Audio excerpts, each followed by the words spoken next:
I had been searching for a vintage camera to add to my collection, and Craigslist just seemed like the perfect place to find one.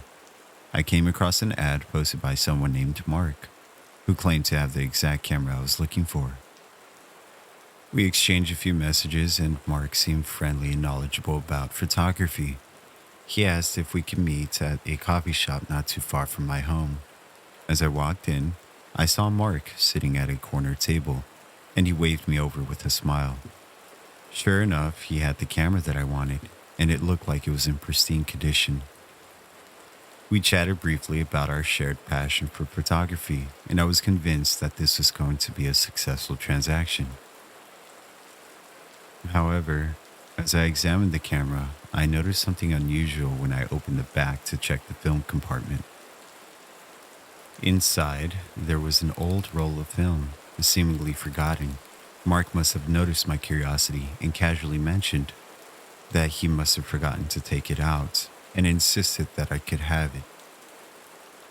At the time, I didn't really think much of it since film rolls can be quite expensive. So I decided to take the roll of film along with the camera, thinking it might contain some interesting shots from the past. Later that day, I took it to a local photo lab to get it developed. When the technician handed me the developed photos, my blood ran cold. The images were chilling. They showed my house from various angles, taken from a distance and at different times of day. Some photos had timestamps indicating that they had been taken over the past few months. In some of the pictures, a shadowy figure could be seen lurking in the background, watching my home. Fear and panic washed over me. I rushed home and immediately called the police, explaining the situation and showing them the photos. They took the matter seriously and began an investigation. Through some diligent detective work, they managed to identify the individual responsible. It was Mark, the Craigslist seller. It turned out that Mark had been stalking me for months, using the camera sale as a ruse to get closer to my home. He had even gone as far as to install hidden cameras in my neighborhood to monitor my movements. The police arrested Mark, and he was charged with stalking, trespassing, and invasion of privacy. I shudder at the thought to think what could have happened if I hadn't discovered those eerie photos. It was a chilling reminder of the dangers that can lurk behind seemingly harmless online transactions. The experience left me shaken, but I was grateful that I had taken that roll of film home and acted swiftly to protect myself from a real-life horror story.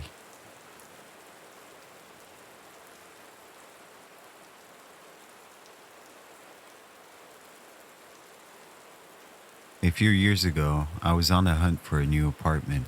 Like many others, I turned to Craigslist to find listings that suited my budget. After weeks of searching, I stumbled upon an ad for an unbelievably affordable apartment in an old historic building. The description was enticing, and the picture showed a spacious, well-maintained unit. I reached out to the poster, a man named John, and he responded promptly. He claimed to be a landlord and explained that the apartment was so cheap because he was so eager to find a responsible tenant. We scheduled a viewing for the following evening. When I arrived at the address, it became apparent that the building was much older than the photos had suggested. Its faded grandeur had a certain eerie charm. John met me at the entrance, and although he was polite, something about his demeanor seemed off. He led me up a creaking staircase to the apartment, which was dimly lit and gave off an unsettling vibe. I tried to ignore my instincts and focus on the apartment itself, but that proved difficult. As we moved through the rooms, John started asking personal questions that made me increasingly uncomfortable. He inquired about my work schedule, my social life, and even my family. Red flags were going off in my mind, and I began to make excuses to leave. John seemed visibly upset, and that's when things took a truly sinister turn. His demeanor shifted abruptly, and he locked the apartment door, blocking my escape. Panic coursed through me as he revealed a hidden room behind a bookshelf filled with restraints and disturbing paraphernalia.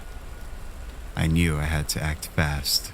Summoning all my courage, I lunged at him, knocking him aside and sprinting for the door.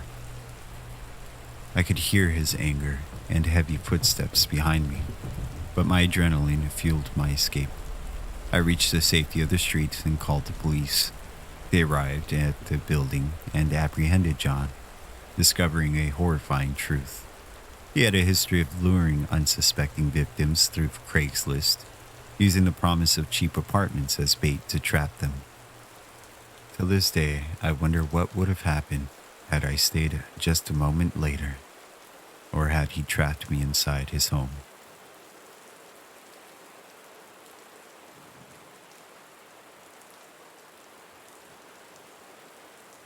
One night, a couple months ago, I was scrolling through an online marketplace searching for a used car. I came across an ad that seemed too good to be true. It was a luxurious sports car, practically new, listed at a fraction of its market value. The seller claimed it was a limited time offer due to an urgent need for cash. I've had my suspicions, but I didn't want to risk missing on a good opportunity, so I contacted the seller. A person by the name of Alex responded. They were friendly and eager to make this sale. We agreed to meet in a dimly lit parking lot, adding an eerie atmosphere to the whole exchange. However, it wasn't that far from home, so I didn't think nothing of it. When I arrived, I saw the car, and it was gleaming in the moonlight. It looked amazing and immaculate. Alex, a tall figure with a hood obscuring their face, handed me the keys and urged me to take it for a test drive.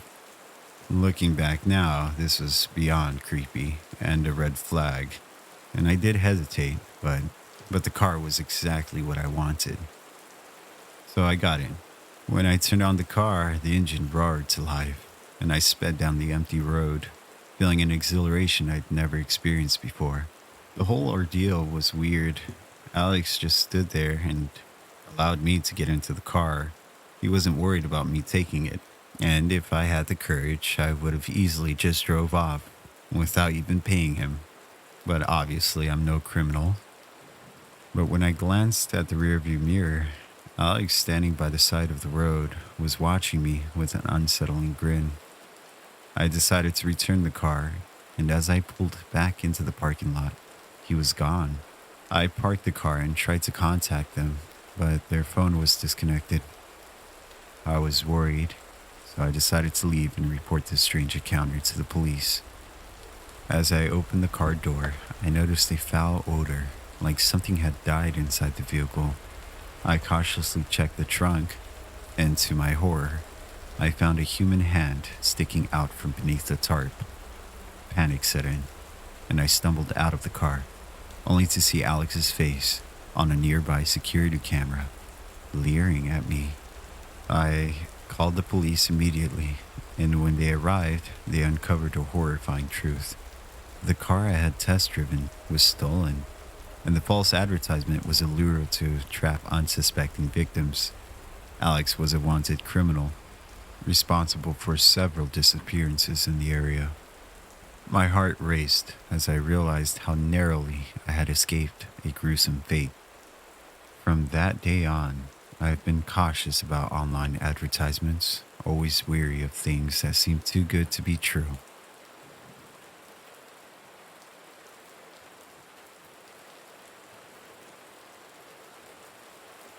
I stumbled upon an intriguing ad on Craigslist one evening.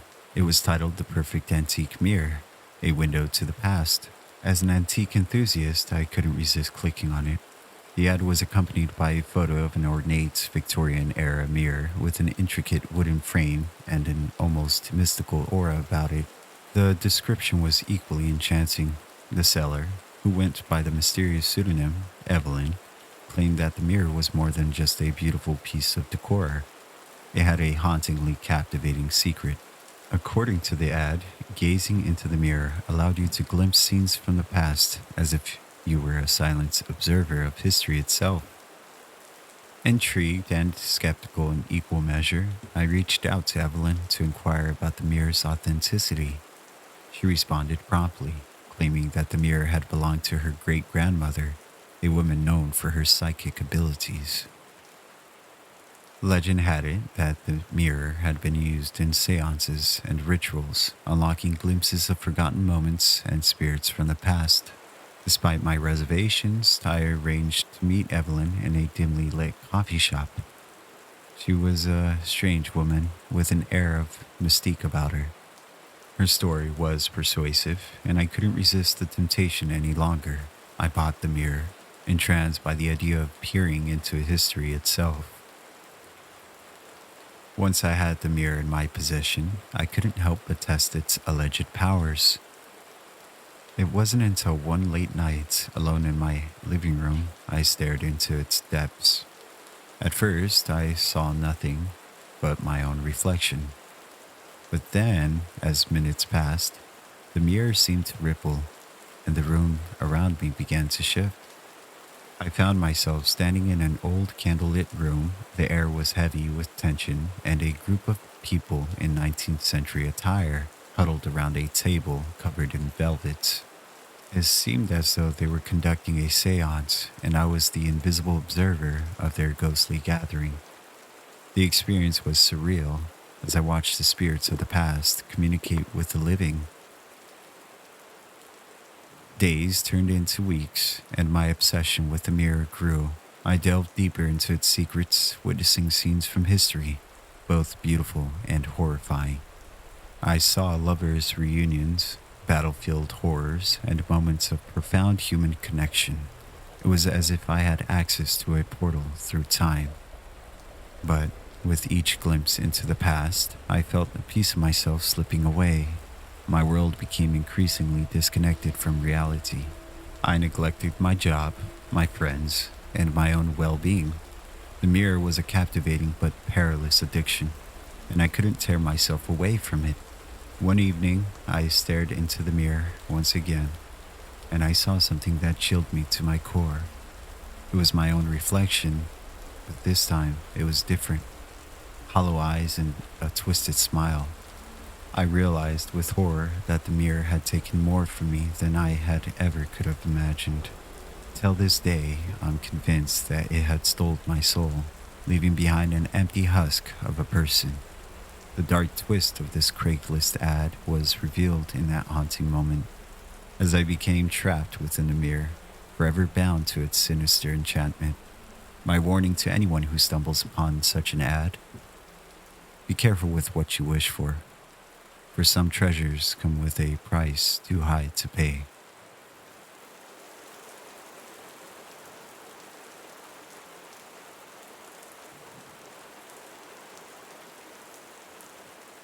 I swiped through the profiles on Tinder one night, hoping to find a connection online.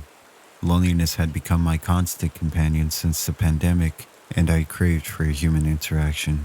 That's when I stumbled upon a profile that caught my eye. Emily, with a captivating smile and sparkling blue eyes. We started chatting, and our conversations quickly moved from Tinder to texting and then to phone calls.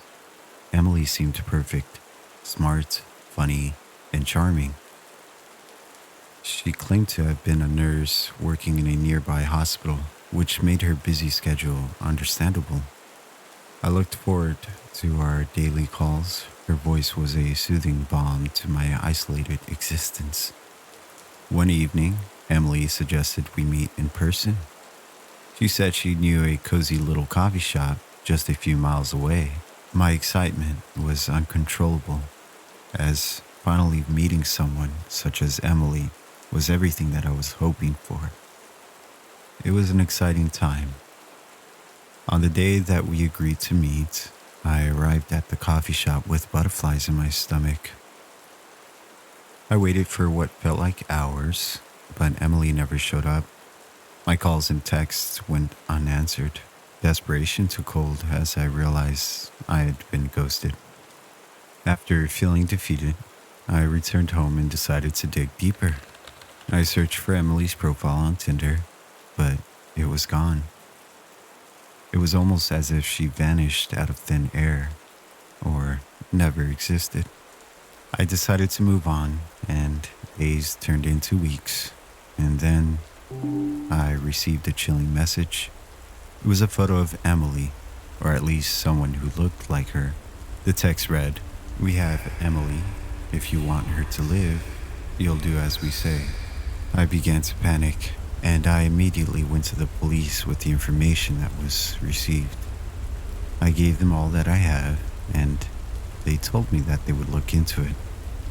But it's been weeks now, and I'm starting to feel hopeless.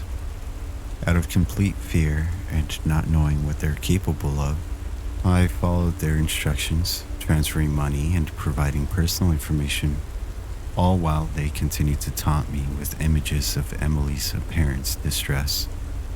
It was a nightmare that seemed endless, as I realized I'd fallen victim to a sinister scheme. Emily had been a fake, a facade designed to lure me in. I was now caught in a web of identity theft and extortion. The people behind this were ruthless, and my world spiraled into darkness. Realizing the dangers of meeting strangers online in the most horrifying way possible.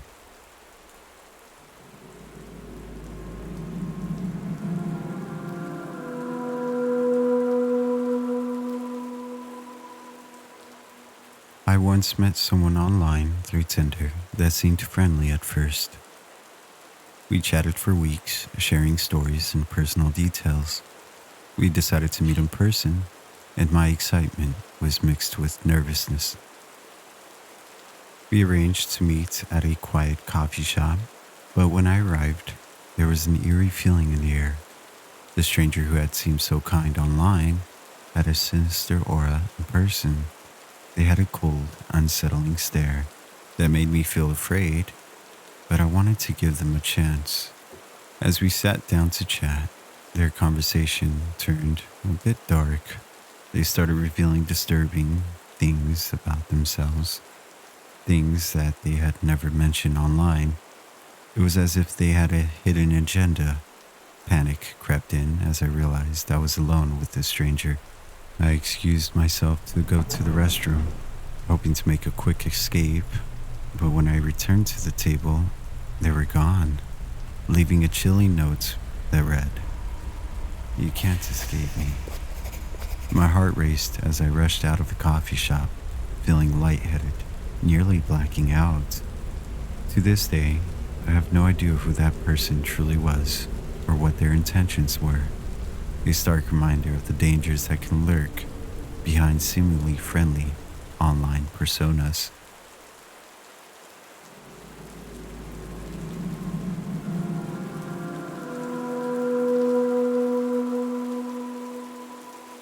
I swiped right on Tinder one lonely Friday night, hoping to find someone special.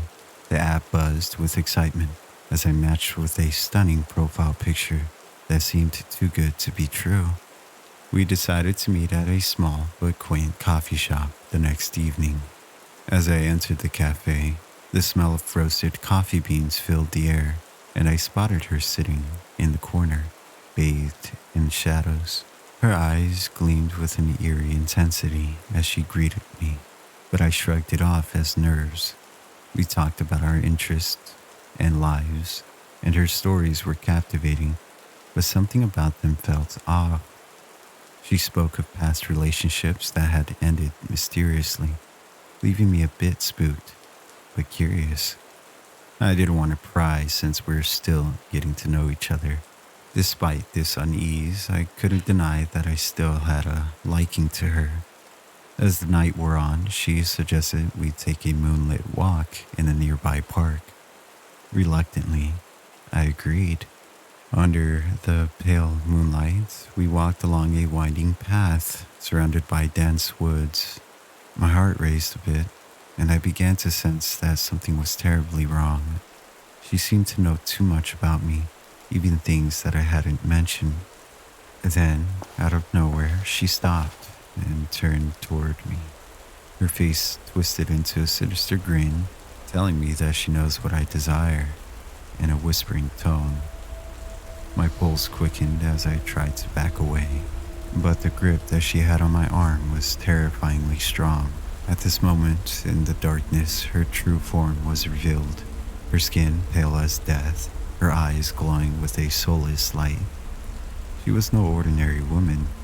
She was a creature of the night, a Tinder match turned nightmare. I froze in fear of not believing what my eyes were seeing, leaving me paralyzed for whatever the creature wanted to do with me. I thought I was good as dead, but then a group of friends can be heard approaching down the path that we walked. This sent the creature off into the woods, as if she, or it, did not want to be seen by others. After that night, I realized the dangers of meeting others online, and although some nights I feel alone, being alone is much better than being food.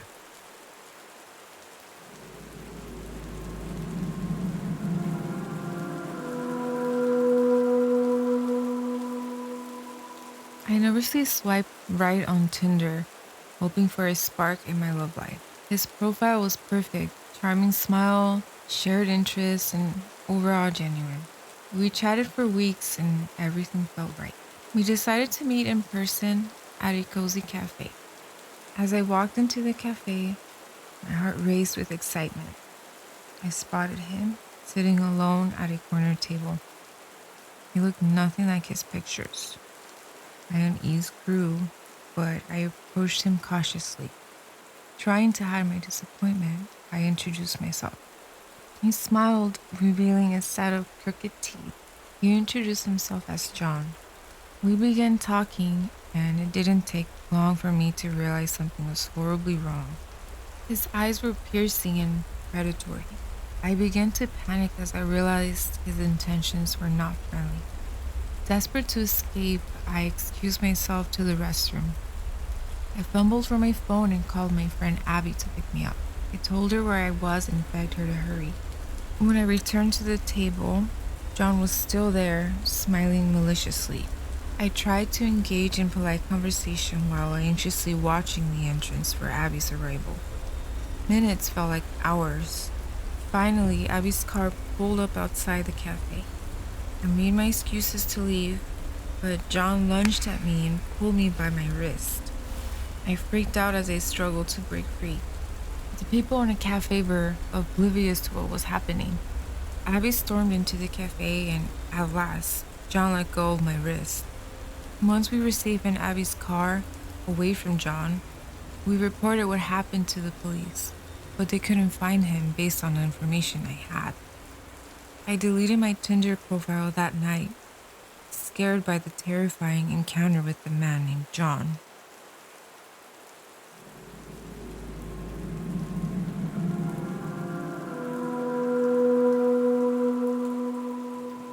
I was lonely, desperate for connection in a world that had become increasingly online.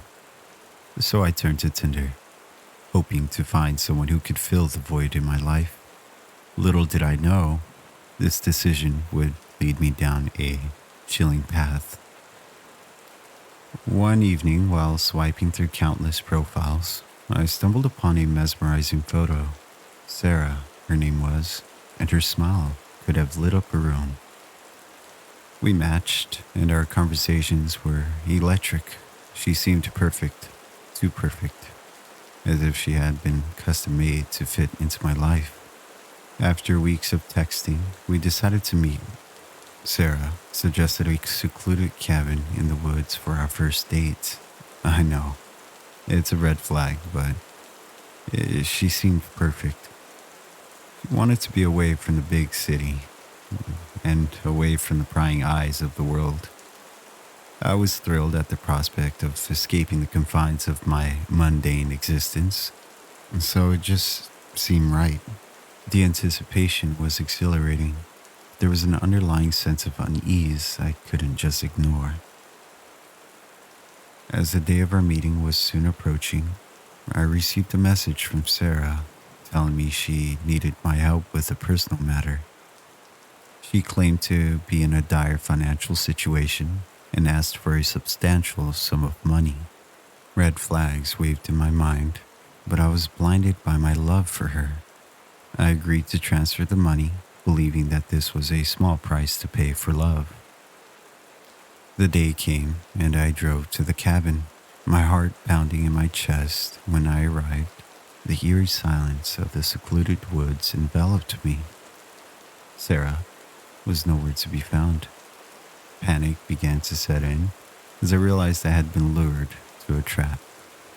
I began to search the cabin. Inside the cabin, I discovered a disturbing scene. Walls covered in photographs of people just like me who had fallen victim to this elaborate scam.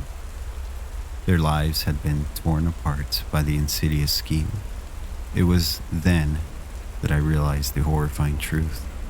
I was not alone. Others had fallen prey to this twisted game. And then suddenly, I felt a cold hand clamp onto my shoulder. I turned to see a figure shrouded in darkness, a sinister smile playing on their lips. It was Sarah, or at least the person I had known as Sarah. She revealed herself as the mastermind behind this online trap. I knew I had to act fast to escape her grasp. With adrenaline surging through my veins, I feigned compliance, pretending to be as helpless as she believed. In that tense moment, I subtly reached for my phone that was in my pocket. I continued to engage her in conversation, hoping she wouldn't notice my attempts to contact my friend, who had been aware of my plans to meet Sarah and knows that any text from me that seems scrambled or bizarre is enough to call the police. Seizing this moment of distraction, I lunged towards the cabin's door and bolted outside. Sarah, caught off guard, stumbled in her attempt to grab me. My heart raced as I sprinted through the dark woods, guided by the faint moonlight and the faint hope that the police would arrive in time. I could hear Sarah's enraged cries behind me, but I dared not look back. My phone buzzed with a message from my friend, confirming that the police were on their way. I continued to run, praying that I would reach safety before Sarah or her accomplices caught up to me. Moments later, the distant wail of sirens pierced the night, growing louder as the police closed in on my location. I emerged from the woods, gasping for air, and stumbled toward the approaching patrol cars. Seeing the flashing lights and uniformed officers gave me a sense of relief. The police apprehended Sarah, who was later revealed to be part of a larger criminal network specializing in online scams. Thanks to the quick response of law enforcement and the support of my friend, I had managed to escape the clutches of danger. My terrifying encounter with Sarah had left me shaken, but I had learned a valuable lesson about the importance of caution and skepticism when forming online connections. It was a narrow escape from the jaws of a predator.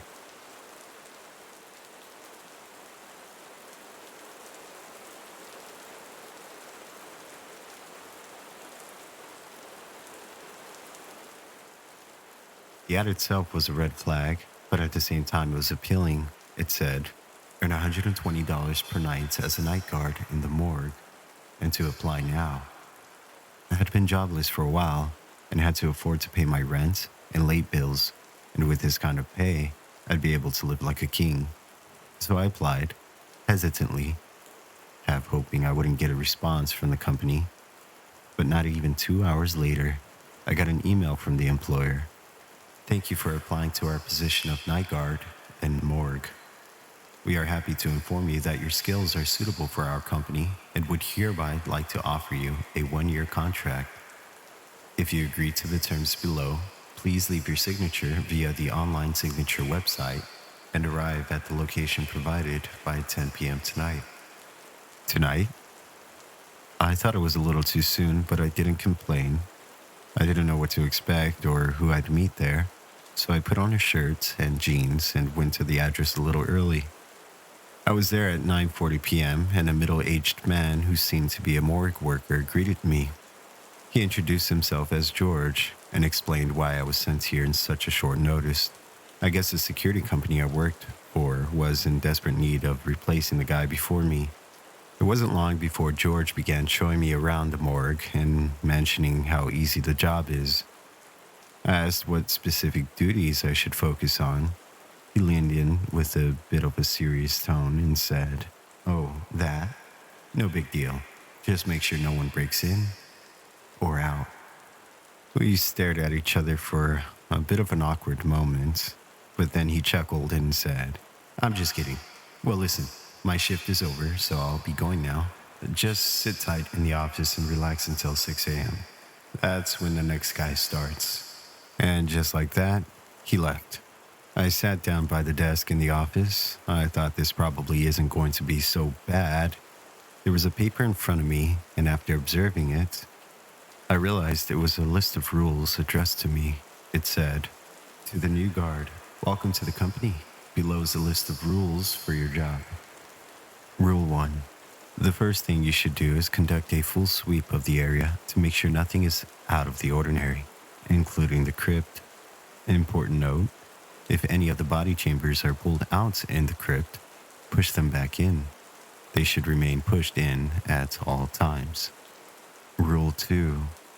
After the sweep, you may remain in the office until the end of your shift." There were more rules listed below, but I decided to first check the place out. It was fairly small, with one big room that had medical supplies in it, the crypt, and the bathroom. I first decided to get the worst out of the way, the crypt. I left the office and opened the sturdy crypt door, immediately getting hit by a wave of cold air. Inside were two bodies in the carts in the middle of the room, and cold chambers on the walls. All of them were closed, so I hastily left the room. On my way back to the office, I saw a man in a lab coat standing in the medical room. He was fiddling with some of the tools next to a body bag.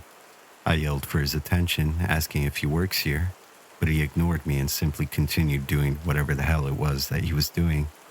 George did mention that sometimes the morticians stay late, and seeing as the person was dressed as one, I waved my hand in dismissal and returned to the office. I was about to continue reading the rules when there was a sudden creaking sound reverberating throughout the building. It was faint, but it sounded like the pipes. It intermittently lasted for a few seconds and paused just as long. I ignored it and slacked some more, checking out my phone. But the longer the creaking lasted, the more I got unnerved, because they began to sound a lot less like pipes and more like moans. I got out to ask the man I saw earlier about the sound, but the place was empty. I couldn't tell where exactly the sound was coming from, but it sounded like the crypt. So I went there. As soon as I opened the door, the whole building went silent. I held my breath as I observed the room, and then I realized one of the body drawers was pulled out slightly. I pushed it back in and bolted back to the office. The creaking was completely gone by then. I continued reading. Rule 3. You may sleep in the office, but it is inadvisable. Just then, the loudest sound just about made me jump out of my skin. "Please, someone, let me out." The voice cried from somewhere, and the pipes carried his voice. I stood up, heart racing. "Let me out. I can't breathe." The voice repeated, now followed with a series of loud bangs. I opened the office door and screams were apparently coming from the crypt. I shuddered, but decided to open the door. "I'm not dead. It's a mistake. This is a mistake. Please." The voice got louder as soon as I opened the sturdy door. I frantically looked around while the man continued screaming bloody murder and banging. I approached the source of the sound and leaned in to listen and make sure that it was the right chamber. "I'm not dead. Let me out. Please." The voice and the banging suddenly stopped. When I abruptly pulled out the drawer, I was met with a cold, dead body of a middle-aged man. I stood there, staring at the corpse, my mind unable to comprehend what had just happened. I heard it very clearly, felt the banging as I held the drawer handle, and then it was as if someone just shut it off abruptly. Was my mind playing tricks on me? I pushed the drawer back in and bolted out of there. Shutting the office door and thinking that applying here may have been a bad idea, I felt like I was on needles, but I convinced myself after a while that it was all in my head.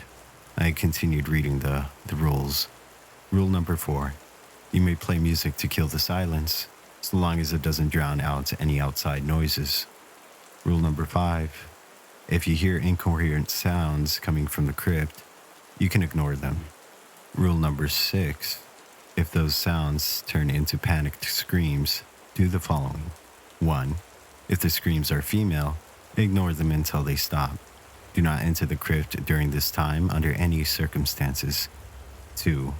If the screams are male, locate the source of the screams and pull out the body drawer.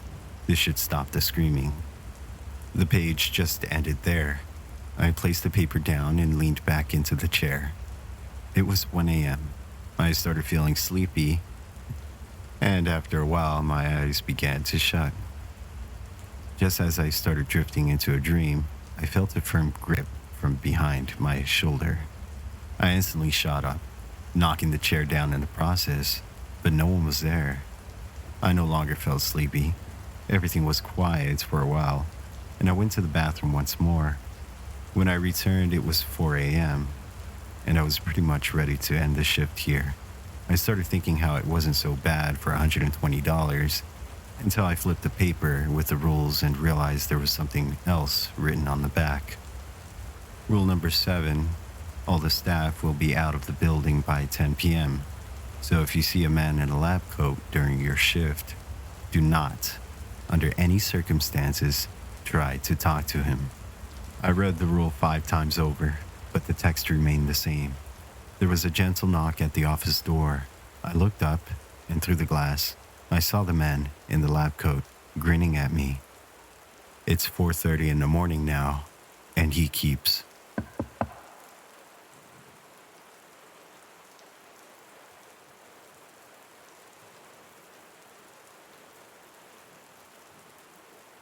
I'll never forget the night I was assigned to work the late night shift as a security guard at Funtime Freddy's, a seemingly innocent kids restaurant. The place had a peculiar vibe at night, like the animatronics were watching my every move. As I settled into my office, the security monitors displayed the empty dining area. It was eerily quiet, save for the faint hum of the animatronics machinery. But I couldn't shake the feeling that their lifeless eyes followed me as I watched the screens. Around midnight, a faint, distorted melody filled the air. It was the music box inside Funtime Freddy, an animatronic bear who was known for its quirky behavior. I glanced at the monitor and saw it swaying, its metallic limbs jerking in sync with the tune. I decided to investigate and cautiously stepped into the room. The flickering fluorescent lights created strange shadows, and my heart raced a bit as I reached the stage. The animatronics stood still, their glossy eyes locked onto me. I could have sworn they were just a fraction closer than before. The music box grew louder, its tune more discordant, and Funtime Freddy began to twitch violently. In a fit of panic, I backed away, stumbling over a discarded balloon. That's when I heard a child's laughter echoing through the empty restaurant. I was alone, or so I thought. Dread sank in as I sprinted back to the office, locking the door behind me. The laughter continued, growing increasingly unsettling. On the monitors, the animatronics were now missing from the stage. They were out there, somewhere in the restaurant. I watched as Funtime Freddy's distorted face appeared on one of the monitors just right outside my office. It was as if he knew I was watching. The laughter persisted, becoming more childlike and haunting. I heard whispers and the static of the intercom. Faint, indecipherable voices. Terrified, I called the police, explaining the bizarre situation. As I waited for help to arrive, the laughter and whispers intensified, making it impossible to think. It was as though the restaurant had a life of its own. When the police finally arrived, they searched every inch of the restaurant, but found no one. The animatronics were back on the stage, seemingly innocent. No signs of forced entry or intruders. I couldn't explain the eerie events I'd witnessed, but I knew I couldn't stay at Funtime Freddy's any longer. I resigned from my security job, but I couldn't shake the memory of that night. To this day, I'm haunted by the feeling that there's more to those animatronics and that restaurant than meets the eye. If you find yourself at Funtime Freddy's, pay attention to the animatronics, see if the eyes follow you, and let me know.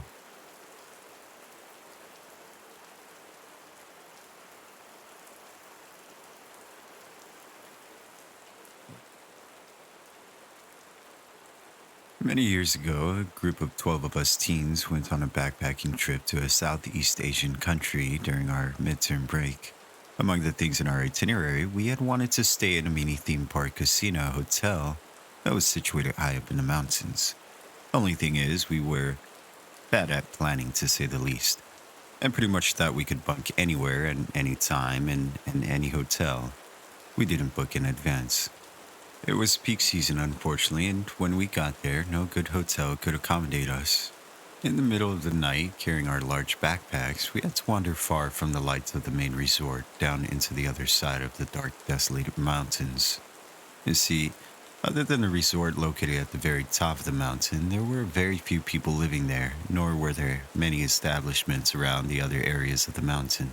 It was dead quiet.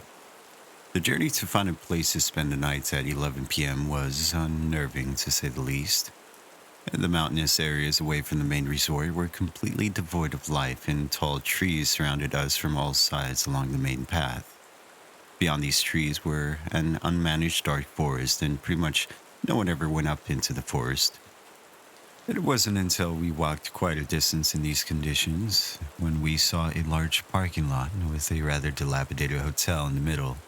There were what seemed to be a smatter of large black char marks at the side of the hotel, creeping all the way from the third to the ninth floor, indicating that there had once been a relatively huge fire in the past. On all sides of the parking lot, you could only see tall, intimidating trees looming ominously, obscuring the lights from the moon. The only light from that area came from the rundown hotel building, without any street lamps to illuminate the parking lot. Clearly, this area in general had been neglected for quite some time. The parking lot was desolate. In fact, there was only one dusty car parked near the hotel building. To be honest, some of us in the group were very apprehensive about staying here, but between walking aimlessly in the eerily silent woods, staying out in the cold of the night mountain air, and staying in at the very least, hotel-type establishments, the choice was very clear. Either way, we would only be staying for 3 nights. What could possibly go wrong? The interior of the hotel was a lot less menacing than the outside, though evidently aged and slightly musty. The professional smiles of the receptionist at the front desk assured us that this was a functioning lodging space. We asked for rooms with the cleanest living conditions, and they booked us at the highest open floor, which was the 12th floor. For whatever reason, they told us that 2 of us had to be located in a room relatively far from the rest, as they had patrons on the floor and there were insufficient consecutive rooms for us. This struck us as odd because the hotel seemed extremely quiet, and at times we wondered if we were the only guest. Nevertheless, we agreed. Me and a large burly friend decided that we would take the corner room for 2. As we didn't care too much for the games through the nights and constantly interrupted sleep.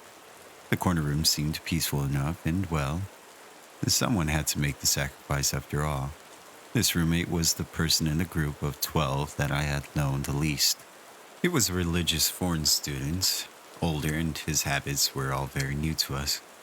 There was much we didn't know about what he did, at least before the time he knew us.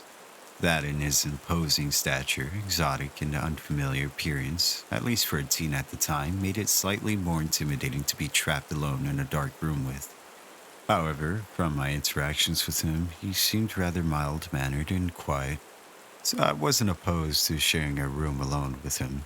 "Is this hotel haunted?" one of my friends half-jokingly asked the receptionist.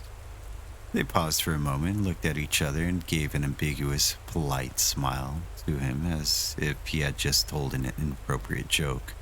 The elevators were small and could only fit about 9 people crammed side by side. Me and my roommates and this other guy took the second lift. Strangely, the lift stopped at the 6th floor on the way up, and what we saw when the doors slowly parted open spooked us. The entire floor was pitch dark, and walls were charred and everything was burnt black. It was clear that after the fire had devastated the level, no attempt to repair the damages had been put into place, and the entire affected floors were condemned altogether. We peeked outside the elevator, and there was not a soul in sight. Who had pressed the floor button, I thought to myself. But we figured it must have been a glitch in the elevator system. It was a really old hotel, after all. We talked about this with the other group of 9 who had just gone up. They mentioned that their lift, on the other hand, had mysteriously bypassed the 12th floor and stopped at an unnumbered floor just above, presumably what was once the 13th floor. Once the lift door opened, what they saw sent shivers down their spines. It seemed like the floor above them held some kind of singular units right at the end of the corridor, perhaps what might have been an old residential suite. The door right in front of them was completely sealed up from top to bottom, with thick metal chains bordered with wooden planks and stuck with spirit-warding amulets and Chinese talismans. The entire floor was dark, and the only source of light was coming from a creepy red candle that was lit in front of the door. Clearly, the management of the hotel was greatly disturbed by whatever was in there, and had gone to great lengths to keep it from being unleashed into the residents of the hotel. They said they had frantically mashed the buttons to close the doors and got down to the 12th floor. To be honest, contrary to all that we had seen thus far, the 12th floor wasn't too shabby. The hallways were decently lit and cleaned, though there was a musty old carpet smell that filled the air. All in all, it seemed livable, like the nightmarish scene we had encountered on the 6th floor. Me and my roommate made our way to our unit, ironically numbered 1212 at the end of the hallway next to the stairwell. Upon entering, a gust of unusually cold air engulfed us. The room was clearly worn out, with dark stains on the walls, heavy scratches on wooden furnitures, and, of course, the creaking beds. The toilet, well, it was much worse. The mirror was slightly cracked in some areas, the faucet had heavy indented scratches, and we could have swore we saw traces of long hair with what seemed to be residual dried blood stains at the dry corners of the tub. There was a dreadful heavy feeling in the room, but neither of us knew why we felt like that. We had an early rest that night, and although the bathroom light switched off mysteriously and the toilet flushed on its own in the middle of the night, we chalked it up to a faulty switch and continued sleeping. Nothing much happened that night. On the second night, I had problems sleeping, having drunk way too many energy drinks at the theme park that day and stayed all the way up until 3 in the morning. Lying in my bed on my cell phone, if I recall correctly, it was 3:16 in the morning, and that's when things started to get weird. The TV suddenly switched on by itself with nothing but static on the screen, and then it turned itself off. The bathroom door slammed incessantly, and the faucet sounded like someone repeatedly turning it on and off every few seconds. Somewhere from behind the walls beside my bed, you can hear the muffled whispers of a lady continuously uttering. But that could have been a guess from the room beside me. Despite all this, my roommate somehow managed to stay fast asleep, leaving me to face the horrors by myself. Suddenly, everything stopped and the room was eerily silent again. I turned to look at my roommate, hoping for him to have been awoken by the ruckus, so I had some company. But no reaction. He was facing the ceiling, blissfully unaware of what was happening. That's when 10 seconds of foreboding silence passed, and then suddenly he sat up and turned towards me, with his eyes still closed, and said in a deep, unnatural, raspy voice. I stared back at him in shock, half expecting him to jolt up. It seemed like he was still fast asleep. Was he sleep-talking? I kept wondering to myself. I couldn't sleep that night. So, the next day I complained to the receptionist that the next-door female neighbor was causing quite a ruckus that night and disturbing our sleep. The receptionist shot me a puzzled look and told me the neighboring unit had been vacant for the past month. Last night was the worst. I didn't have much problem sleeping that night as I was completely exhausted and dozed off at about 10 p.m. It was when it was around 3 a.m. again, I suddenly woke up to the screeching sound of moving furniture in the unit above and violent, frantic footsteps. I rubbed my eyes sleepily and wondered what all the ruckus was about. It was then that I saw 7 black figures in the room. 6 of them were standing around my roommate's bed, staring at him, 2 on each side of the bed, and 1 stood at the entrance of the toilet. This figure seemed to have its neck craned downwards, looking for something on the ground. At that point of time, I thought that my roommate must have invited our other friends in or something while I slept. So in my groggy state, I didn't pay much heed to the black figures. After all their attention seemed to be focused on my roommate. Everything was eerily still. All of a sudden, he started moving strangely. The bed sheets rustled wildly, and I realized he was actually slithering off the bed, upside down, arms pulling his sleeping body along, one at a time. Upon reaching the floor, he plopped down, motionless, facing the ceiling. Freaking out, I flinched. Immediately, all the black figures rapidly swiveled around in sync. The figures had their attention on me now. They knew I was awake. They knew I had seen them. In tandem with the figures, my roommate violently arched his back, head hanging upside down. With an erratic jerk, he contorted it to the left, where I laid. I was absolutely terrified. I knew I was cornered in this dark room. My only source of light was the tiny glow seeping through the gaps of the curtains. I could barely see where I was going. He chanted these lines frantically on the floor, arms and legs twitching wildly. His eyes were still shut. At that moment, I turned my back, frantically searching for my cell phone hidden between some of the pillows for some light. A menacing whisper blew across my left ear, and I felt 2 cold hands brush my neck. I instantly jumped out of the bed in fear. There he was on the bed right of me, his head upside down, crawling up from the floor beside my bed. His hands were poised to strangle me, fingers outstretched and tensed in a peculiar and human manner. Lips quivered into a creepy grin. I dashed towards the main room light switch and flipped it on. In an instant, the room was flooded with light. My eyelids slammed shut and I flinched for a few seconds, adjusting to the sudden influx of brightness in what was a pitch-dark room just a second ago. When I opened my eyes, the black figures were gone, and my roommate was sprawled out on the bed, asleep, completely ignorant as to the terror he was just a minute ago. I noticed that the rosary he kept beside his bed had snapped into little beads as well. I took a chair, sat down, and watched him the entire night with the lights on, fearing he would start attempting to strangle me again if I fell asleep. Trying hard to stay awake, I whipped out my phone and began looking up the history of the hotel. Woman found beheaded in gruesome hotel murder. August 16, 1998. A 30-year-old lady violently beheaded by her husband with a chopper found missing from the hotel kitchen.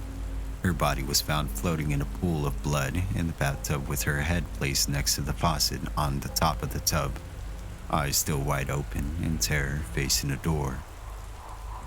I took a look at the pictures. One of them was a picture of the room taken from the outside. Never had I imagined that seeing 4 numbers would give me such a feeling of dread. The room was 1212, and it was our room. I glanced at the toilet door nervously and instantly felt a cascade of goosebumps rush down my spine. It was as if her gaze never left the door. Apparently, the arrested husband swears he had been sleeping that night and woke up suddenly to find his wife murdered, with his hands covered in blood holding the chopper. No one believed him. Police ruled it as a homicide. Till this day, my roommate has no idea at all about what happened that night. I told him he was sleepwalking and that I was playing games on my phone the entire night after waking up and not being able to sleep. My friends all know what really happened, but we agreed that keeping it from him was the best thing to do. We found out from the janitor before leaving that the room at the unnamed floor was once the site of a traditional folk ritual that the hotel owners had organized in 1997. It was to ask for spirit help in boosting the failing hotel's business. Apparently, the ritual went tremendously wrong, and all six of the mediums invited lost their minds and started decapitating each other with kitchen knives, smearing the entire room with blood. That year, a massive fire devastated most of the hotel as well. The unfortunate incidents finally stopped when they brought in a renowned temple priest to seal the room. Room 1212 was right underneath the sealed room. Readers of No Sleep, always check the history of the hotel you're staying in. If you don't, you might never get to leave or check out.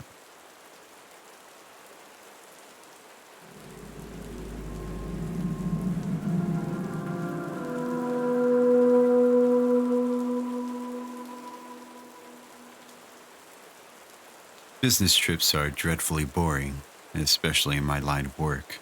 The only good thing about them, hotels. The tedium of day-to-day dealings, bookended with clean towels and a mint on my pillow.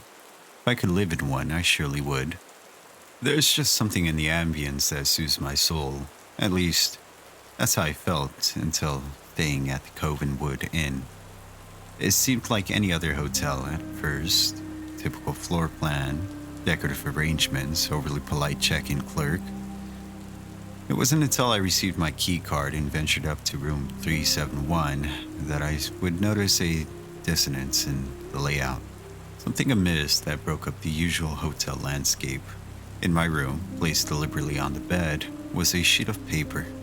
Restrictions printed on official Covenwood Inn stationery. Here are the list of guidelines for room 371. Number 1. No television after 9 p.m. Number 2. Only accept incoming calls on the room phone. Number 3. Leaving your room between the hours of 10:30 p.m. and 1:30 a.m. is strictly forbidden. Number 4. At least 2 to an elevator at a time. Never go alone. Number 5. No visitors. If there's a knock at the door, ignore it. Number 6, the minibar is for emergencies only. And number 7, the view is a lie. Don't trust it. Enjoy your stay.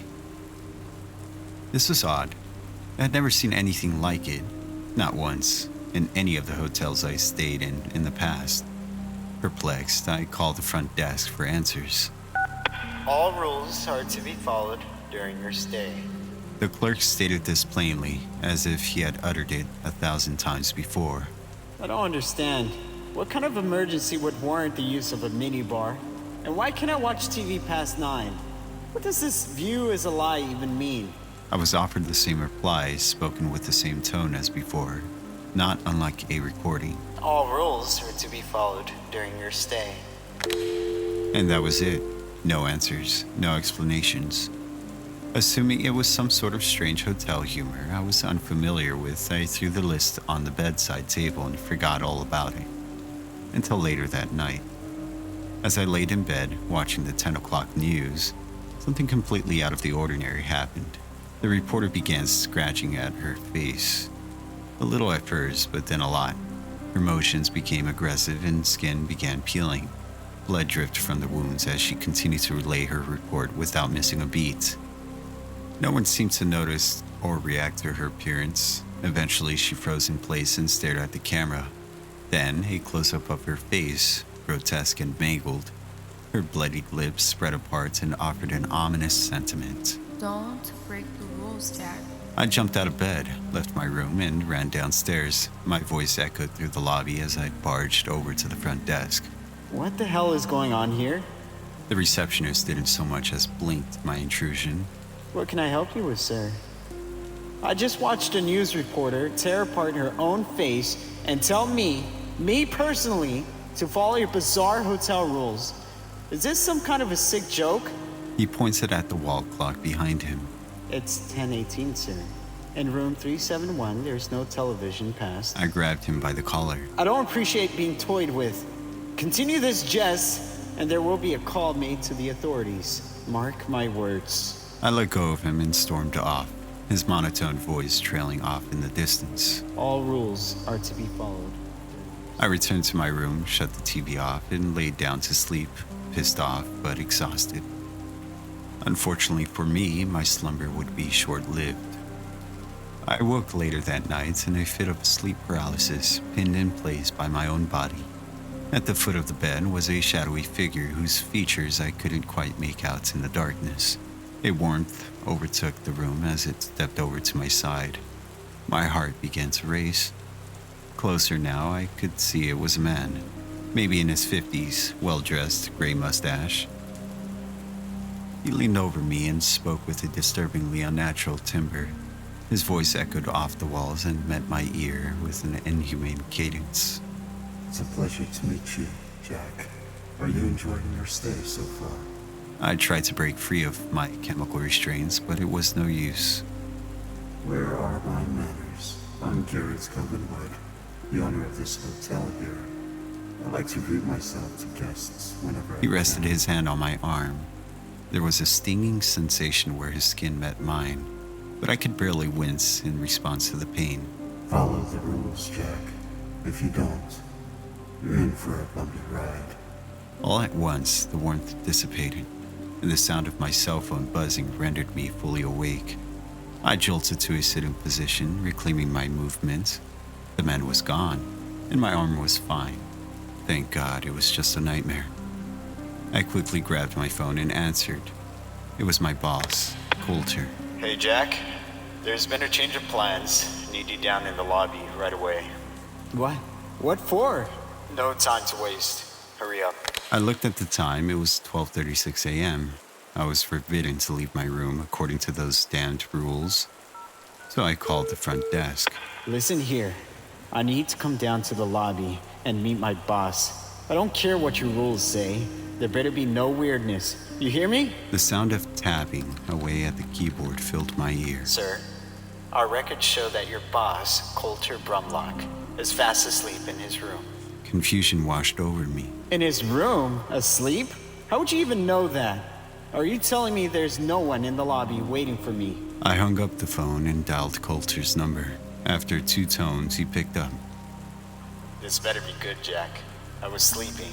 Coulter, you didn't just call a moment ago and ask me to meet you downstairs, did you? He let out a groggy sigh.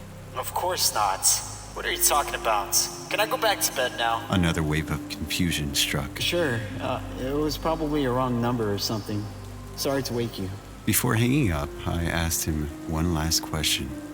Say, you didn't get a weird list of rules from the hotel, did you? No. Now let me sleep. He hung up and I sat there, contemplating things.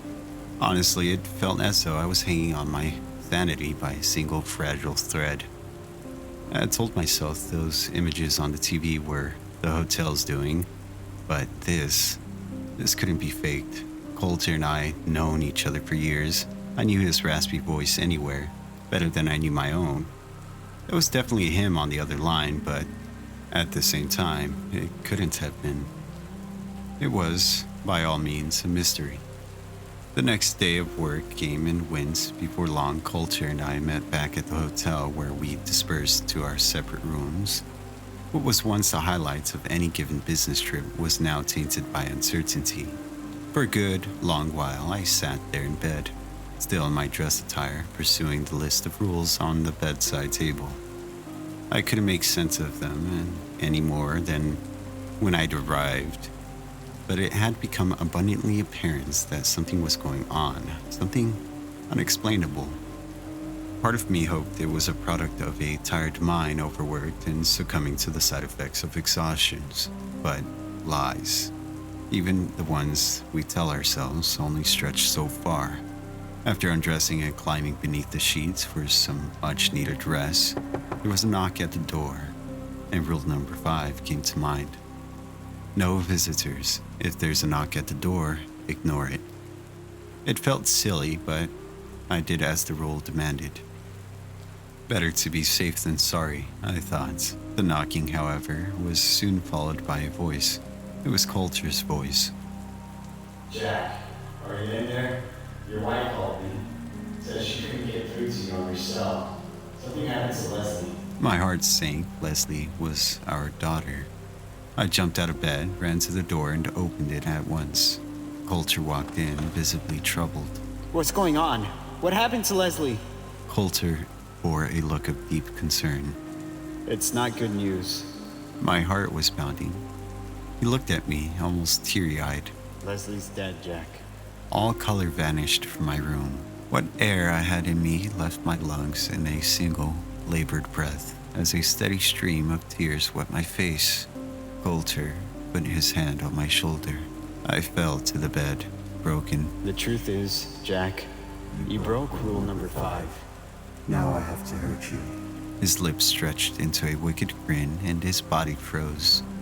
He was as still as a statue. Coulter, I don't understand. In a flash, his hands lunged and connected with my neck. With a viciously tight grip, he began squeezing the air out of my lungs. I tried to fight back, but his strength was overwhelming. I managed to get in a few jabs to his head, but it didn't seem to have any effect whatsoever. He forced me to the floor and continued to clench my throat, until finally I lost consciousness. In that moment, I truly thought I was a goner. I woke in bed the next morning, alive and well. I quickly reached over for my phone and noticed a text from Charlotte. Just put Leslie on the bus. She misses you terribly, so do I. Please be safe, we love you. I got out of bed and raced to the bathroom mirror. My neck was void of bruising, no signs of strangulation. I called Charlotte to be doubly certain. To my relief, Leslie was indeed fine, as alive as she was the day I left. It all just felt so real. Could it really have been a dream? Frazzled, I met up with Coulter and we drove to our next meeting. I could still feel his hands wrapped around my neck. I refused to make eye contact with him the entire day, and he noticed. What could I say without sounding certifiable? Hey, the hotel left me this weird list of rules to follow, and now I think I'm seeing things. Want to stop for coffee or before you drop me off the nearest hospital? No, that wouldn't bode well. Mild food poisoning from the sushi at the hotel bar was a far better excuse. Only a few more days of torments, then I could leave. That's what I kept telling myself. Little did I know, my next night there would be the longest one yet. I awoke at 11:22 p.m., at least according to the blinking display of the alarm clock on the desk across the room. As my eyes adjusted, I noticed a faint orange light dancing in the wall, pouring in through a gap in the curtains. I pulled myself out of bed and walked over to the window to identify the source of the light. What I saw was absolutely horrifying. The hotel was ablaze. An enormous fire engulfing the ground floor. The flames grew to great heights and touched the glass in front of me before I had the nerve to turn away and make a run for it. In leaving my room, I yelled to warn the other guests. Fire! There's a fire! We need to leave at once! No one joined me in the hall, and there was no sound at all coming from within any of the rooms on the floor. Had everyone already evacuated? Was I the only one inside? I opened the first door in reach. It was unlocked. Inside was the reporter from the TV, her face still dripping red, staining the carpet below. I slammed the door shut and moved on. In the next room was Coulter. I watched him strangling a copy of me before his head turned and we locked eyes. He threw my lifeless body to the floor and started running to my position. I closed the door and ran to the next.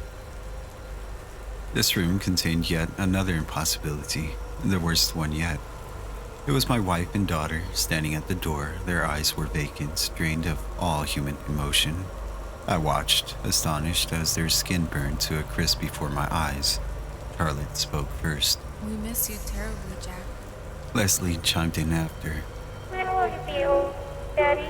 I couldn't escape them. These horrors were around every corner. In a last-ditch effort to run away from my troubles, I bolted to the nearby elevator. The button was jammed, but I kept pressing it. I looked down the hall to see the reporter, Coulter, my wife, and daughter all walking towards me. Come on, come on! Work, you piece of crap! Work!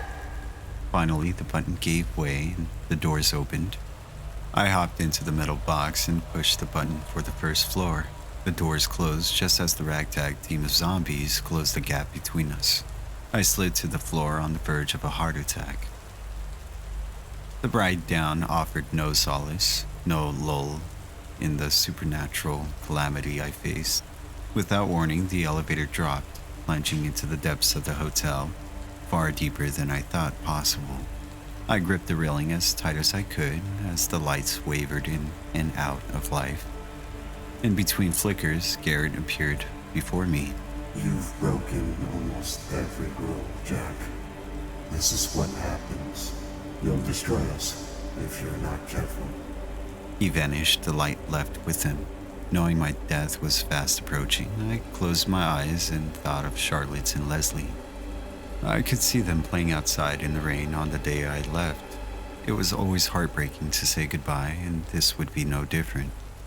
I held on to their memory and braced for impact.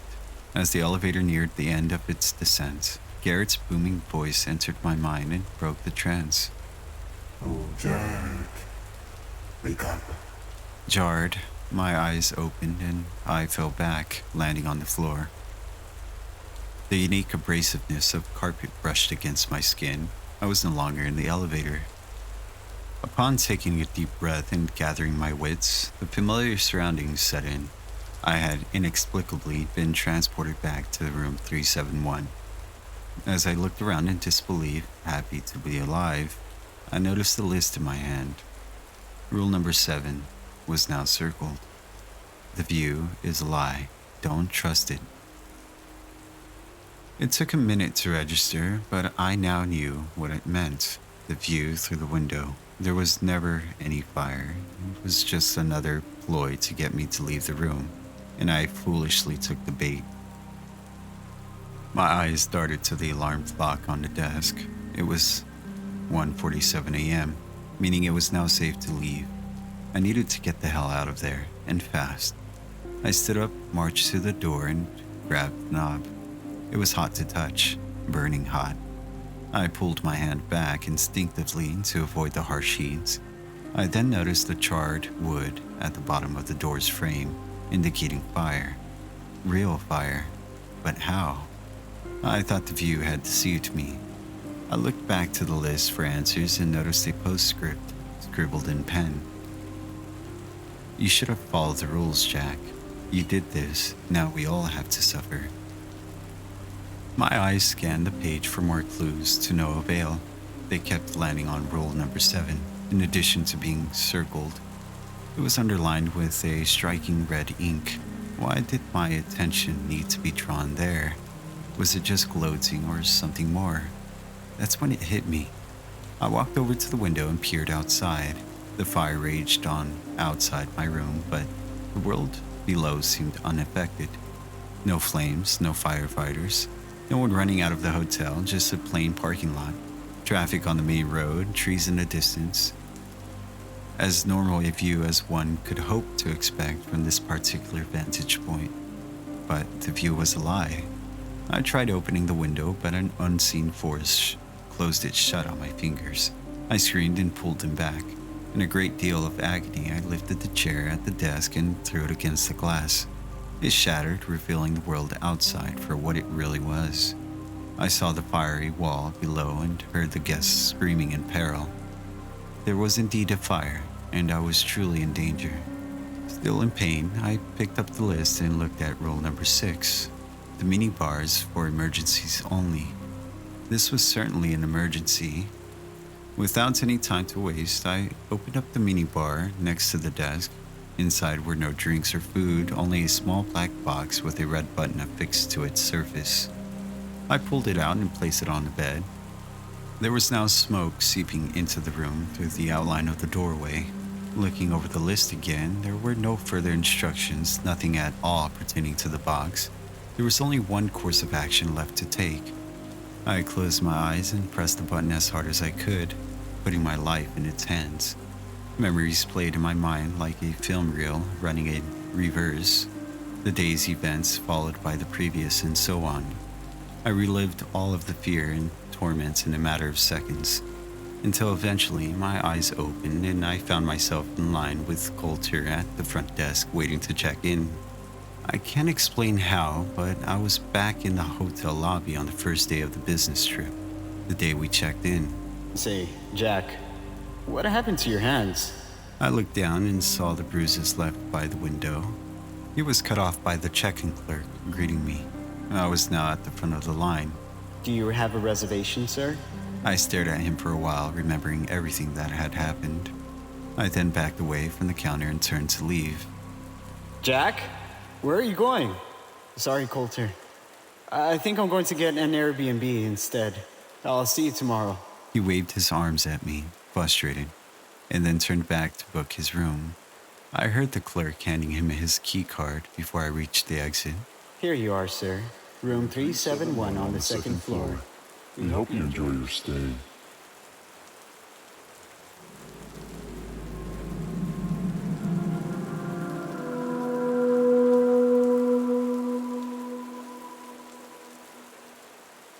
I was working the late shift at the old Erie Hotel down the street, a place I had seen better days.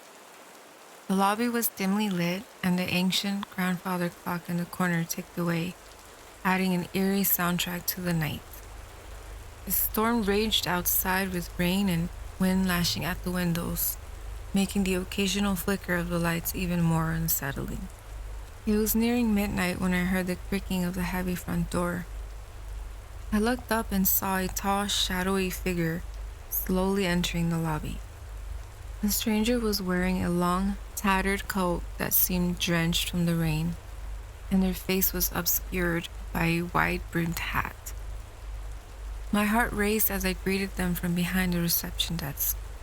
"Welcome to the Riverside Inn," I said, trying to hide the unease in my voice.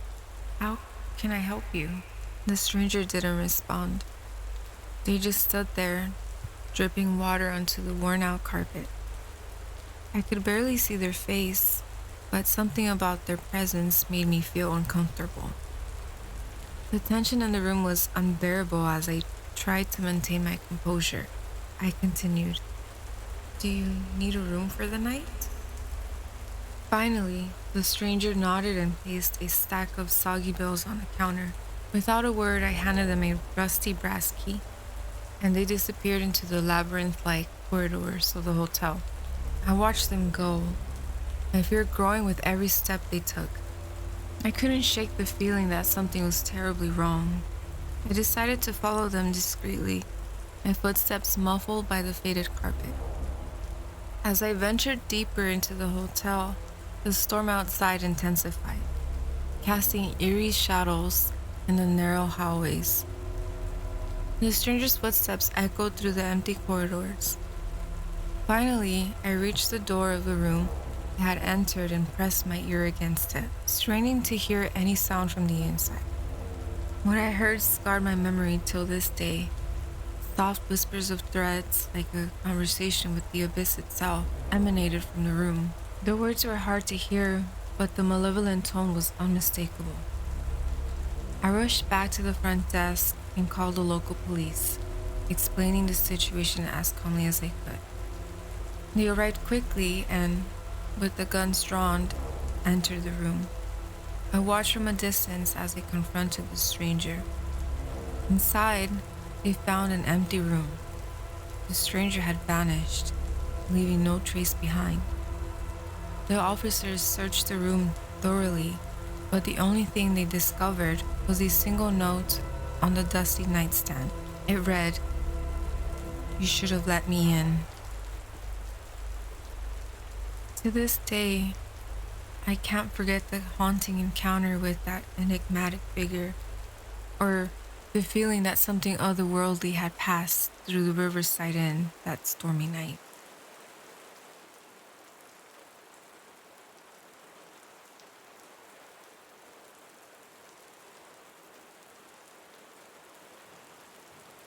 Last night, I came back from one of those mental health camping trips where all you bring is, electronic-wise, an emergency radio and a digital camera.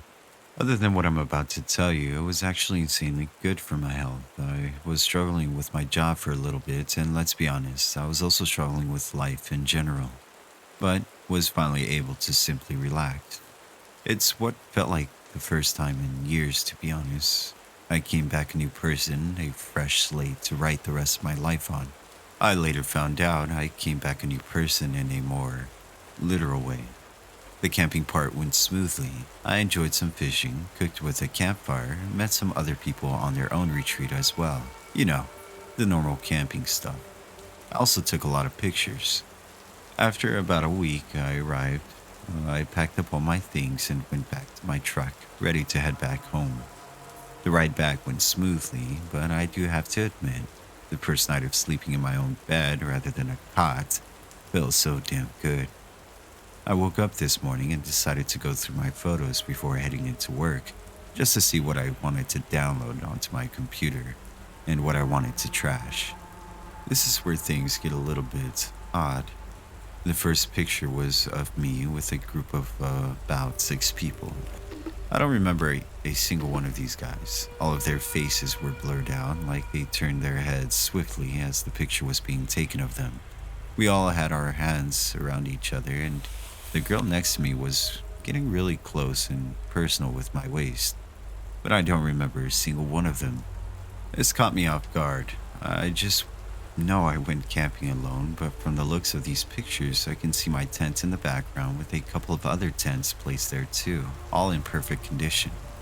It felt like I was staring at an alternate reality, like what could have been if I went with a group. Eventually, I shrugged it off as maybe drinking a little too much one night and forgetting about a group of wanderers that just set up with me for that night. You know, a lousy excuse that made me feel less insane. I scrolled through the rest of the pics. Some of them are things I do remember, like fishing and cooking, but they always had other people in it as if they were removed by my memories. And, like always, their faces were blurred. Now I go to the second day's worth of pictures. At the start of the day, there seems to be the same picture as before, except the guy all the way to the left wasn't in the picture anymore, just simply gone. Again, the same process continues. The rest of the pictures that day are the ones I do remember, but simply with more people added into the mix that I don't. I look at the next day and another person disappears. The next day and another one disappears. And then another. Again, another goes, continuing the process until there's just me and this woman left, her arms around my waist, hugging me with a blurred face. I noticed that all of the tents were still there, but tattered as if they just got out of a storm, except mine. Now I'm beyond freaking out, trying to make sense of what happened. Who were they? Where did they go? What is happening?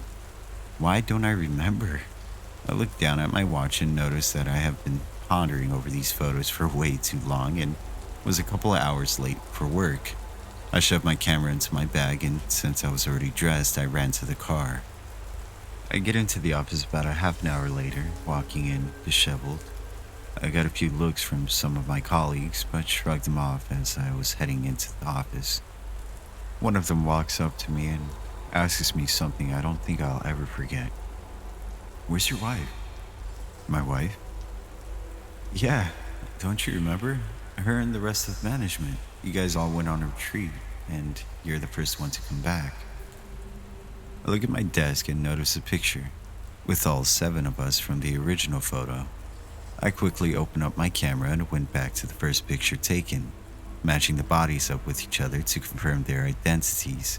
Sure enough, they were the management team that I worked with, but I still don't remember a single one of them. I scrolled down to the last photo I've taken and saw me, only me, and 6 blurred bodies hanging, suspended from the trees behind me, with their heads all forcefully bent in a 90-degree angle. I noticed that my hands were both well within view of the pictures as my blood went cold. Who was taking all the pictures?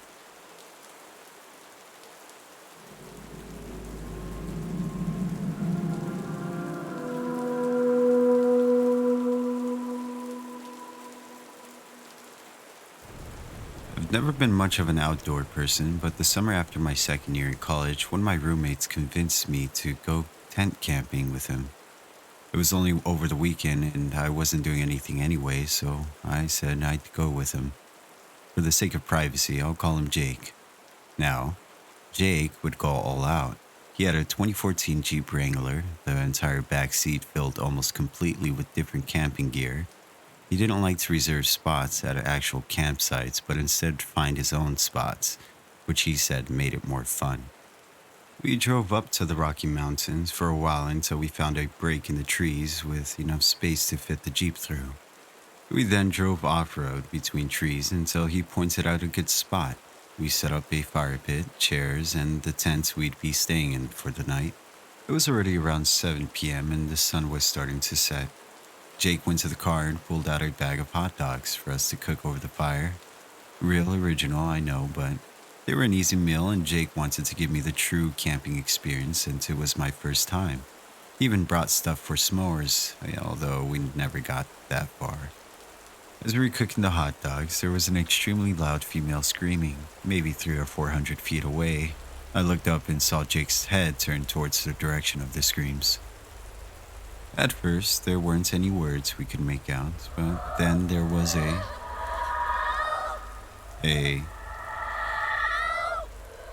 and all of them sounding more desperate than the last. Then the loudest, most terrifying scream was abruptly cut off mid-scream. Jake looked back in my direction. The look on his face was pure horror. As far as we knew, the closest man-made structure was the road, and even that was far away. No one should have been out here. Whatever it was we just heard didn't matter. We knew we needed to leave as fast as possible. We started frantically throwing things in the back of the Jeep, and stuffed the still fully made tents inside, and as we closed the door, I tried calling 911 as we started driving back to the road. I had practically no service out there, but somehow managed to get on the line with an operator. I did my best to explain what we heard, and they said they send a troop out there as soon as possible. It took us twice as long to get back to the road just because this time we couldn't see anything. Finally, we saw the pavement and stopped for a second. We didn't know if we should wait for the cops or not. That's when we saw a figure walking out of the trees from in front of us. He was wearing jeans with an all-black sweatshirt. It had a hood covering his face, and he was dragging something behind him in a heavy sheet or some kind of bag. His head was down and he walked with a limp. He looked over in our direction when blue and red police lights revealed themselves from down the road. The man turned his head and started sprinting back into the forest, letting go of the bag. The police saw this and started chasing after him. The bag he was dragging turned out to contain the remains of a 34-year-old woman. We aren't sure if the man was ever caught, but one thing is for certain. I'll probably never go camping again.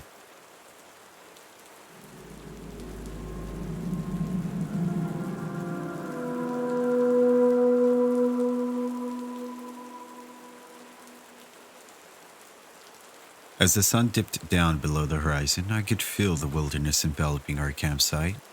The fire crackled, a beacon against the creeping darkness, and my friend had ventured out to collect more firewood, leaving me alone with the unsettling silence of the woods. The night was moonless, and the only light came from the dying fire and a flashlight with faltering batteries. I heard a rustle from the edge of our campsite, so I called out, thinking it was my friend returning, but no answers came. I gripped the flashlight, the beam cutting through the blackness to reveal nothing. The forest seemed to press closer, and the darkness thickened. Suddenly, the silence was shattered by a scream. I knew instantly it wasn't human.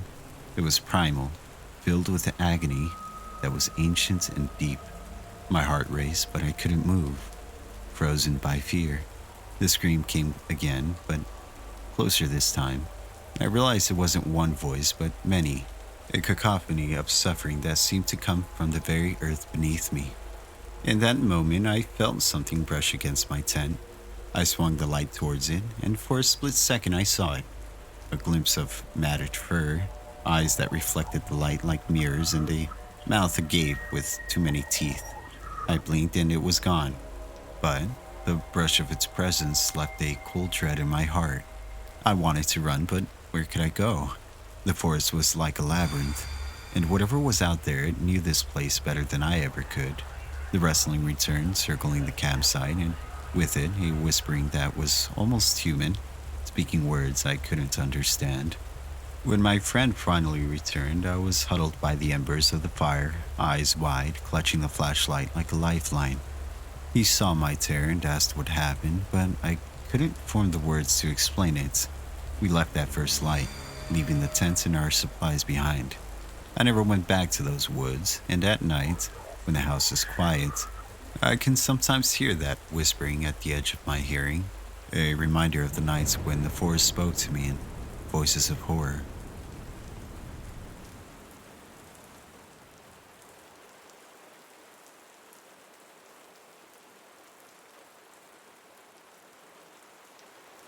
I used to work as a security guard at the mall a few miles away from my house. I'm going to tell you about a case that made me quit.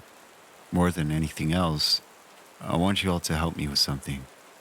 I want you to tell me what I should do. I'll explain the story and ask a more in-depth question at the end. So, there was one night where I wasn't working and I was enjoying my day off. Nothing bad or weird happened to me that night. But when I went into work the next day, I found out that a man had been found dead in the downstairs of Old Navy. I learned his name, but out of respect, I'll call him Anthony.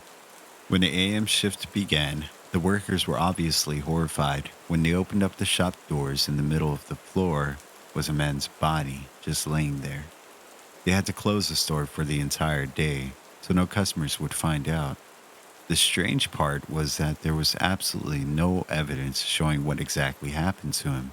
Almost everything in the store seemed untouched, and there was nothing around him to indicate a possible weapon. They asked me to look through the security cameras to see what happened to him. And of course, it being my job as a security guard, I agreed. Big mistake. I opened up the security footage for Old Navy and rewinded it all the way back to the previous night at about 8 p.m. I didn't see anything for a while, but I sat and waited until I saw a man enter. At about 8:40, Anthony walked in. There were only a few people left in there because the mall would close in about 20 minutes. The store manager saw Anthony and told him this fact. Anthony agreed and told the manager that he had to just use the restroom and he'll be out. The manager understood and seemed to have pointed him to the direction of where the restrooms were. Anthony thanked the manager and clumsily waddled his way into the men's room, nervously clutching the area between his pants. When he went in, he never came out, or at least not anytime soon. I mean, I understand he's probably handling his business, but this was abnormally too long. It seemed as though all the workers inside forgot about him. Anthony seemed to have stayed in there far too long, and by then the store seemed to have closed. So I fast forwarded to the parts where he stepped out. I was a bit upset that the store maintenance didn't come in and check the bathrooms before closing, but I wasn't surprised. The cleaning staff in the mall has always been notoriously lazy and never do their jobs well. At that point, it was 9:20 p.m., and the store was completely closed. But when Anthony came out, the strangest part was he looked lost and confused. He also had a noticeably large bruise at the top of his head that was forming. It seemed fresh. Did he get into a fight? Did he slip and fall? I mean, these are common things, and it does happen every now and then, but given the circumstances, it just seemed too bizarre. Not even moments later, I could see Anthony running into the main section of the store, except when he only took a few steps in, he quickly halted himself. The store, as well as the rest of the mall, was, as mentioned, closed. This meant that all the lights were off and all the doors were closed and locked. Anthony could only see darkness and nothing else. He was locked in. For about a minute or two, the cameras automatically switched to night vision mode. So, I continued watching with ease. But Anthony did not have this luxury. He started feeling around the walls and squinting through the darkness to try to find some sort of light switch or flashlight he could use. Then, in that sudden moment, there was a sound of movement. The cameras aren't very good at picking up sound, but even I can hear it. I can see Anthony beginning to panic slightly as he frantically felt along the walls to find anything that could help. He eventually felt something sticking out of the wall. He didn't think twice before flicking it up. Thank God it was a light switch.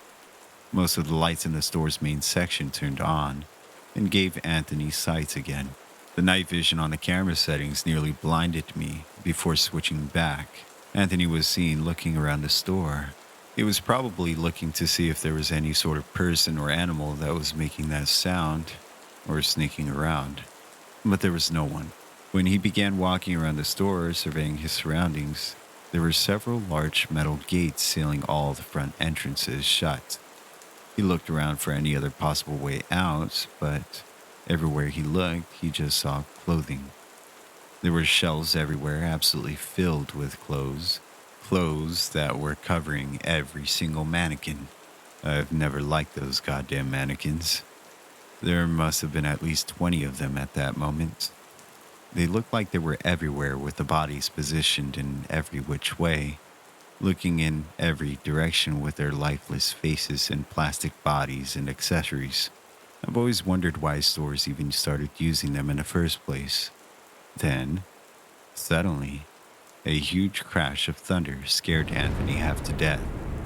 It was storming outside that night. Bad, too. There was a terrible thunderstorm for a few hours. I knew the store would probably lose power at any moment. He knew this too. So, that gave him enough motivation to start finding a way out, quick. He started walking over to the other end of the store looking for any other exits, but on his way over, just as I predicted, all the lights in the stores went out. They came back on again after a few seconds, but in that brief moment of pitch black darkness, I could barely make out the sound of something moving again. I could tell he was trying to brush it off as something else, but what bothered me was the fact that the cameras never turned off. If the power went off, the cameras would be disabled and would need to be rebooted, but they stayed fully functional. I couldn't make sense of it. Anthony walked all the way to the back of the store, but found a bunch of small offices, no exits. As he turned back around to go back to the main section of the store, the lights flickered off and on again. This time, they stayed off for slightly longer. I was hoping that at any moment the night vision would switch on so I could see what was happening, but the lights came on again soon. The cameras stayed on yet again. This time, the store was different. Anthony walked back into the store's main section and stopped for a moment. He looked at all the mannequins in front of him. He could swear that at least 5 of them were turned towards him, and at least 2 of them were looking him dead in the eyes. I'm positive that they were not in those positions before, but he tried to pay no mind to them. I wouldn't either if I was in that situation. He walked towards the main help desk and started looking through the drawers. I could assume he was looking for some sort of key ring or something else to break out with. The lights went out again, but they came back up after only about 5 seconds. That's when Anthony was observed looking back out towards the store. He was looking at all the mannequins. Almost all of them were looking at him or facing him in some way. Their deadpanned, lifeless faces pierced his soul. I could sense this, and I was watching it in complete safety. Some of those mannequins had clearly moved a substantial amount. Some of their arms were in completely different positions, and their bodies were beginning to shape in a way that only a human body could. A few of them had completely moved off the panels they were initially displayed on, and they seemed to be moving towards Anthony. He began to breathe very quickly and nervously. He backed away from the desk and ran back down towards the narrow bathroom hallway. He probably thought it was a safer place. He forcefully pushed on the door, but it didn't budge. He tried pushing it again, but it didn't open. Poor Anthony. He didn't realize that the workers always lock all the doors in the workplace before leaving. He pounded the door so hard with his fist that, almost as if it was on cue, The lights went out, and this time it felt like an eternity. I most definitely heard many footsteps moving around the store. I prayed that Anthony was moving around them and was escaping the store at this very moment. When the lights came back on, the cameras were still on, and Anthony stood in the same spot he was at when the lights went out. We were both terribly startled when we saw a large group of mannequins crowding the hallway directly in front of him. There were at least 10 of them. They were reaching out towards him like a bunch of zombies, but their faces still remained fixed in their default smile. Anthony quickly looked around for a space in the hallway. The mannequins were crowding him, and if he didn't move out of there right now, the mannequins would corner him. And, well, God knows what they'll do. The only way to avoid them was going back down the hallway and scooting out of the way of all the mannequins. In order to do that, Anthony would have to inch past each and every one of them, while praying to the heavens the lights didn't go out while he was there. So, that's just what he did. He quickly and carefully maneuvered his way around the huge pack of plastic people, and with every one he passed, I would pray as hard as I could that the lights would stay on. It's odd. I hadn't really felt this sort of feeling before, and I've never felt it since then.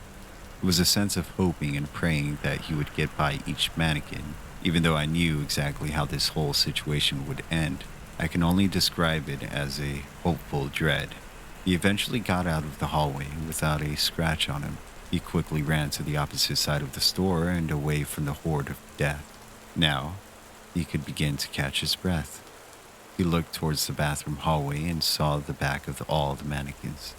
They were all still facing the spots of the bathroom door where he once stood. At this point, we both knew that the mannequins only moved when the lights are turned off. So, as long as the lights stay on, he would be safe. I shouldn't have been thinking that because the very moment the thought entered my head, darkness surrounded the screen once more.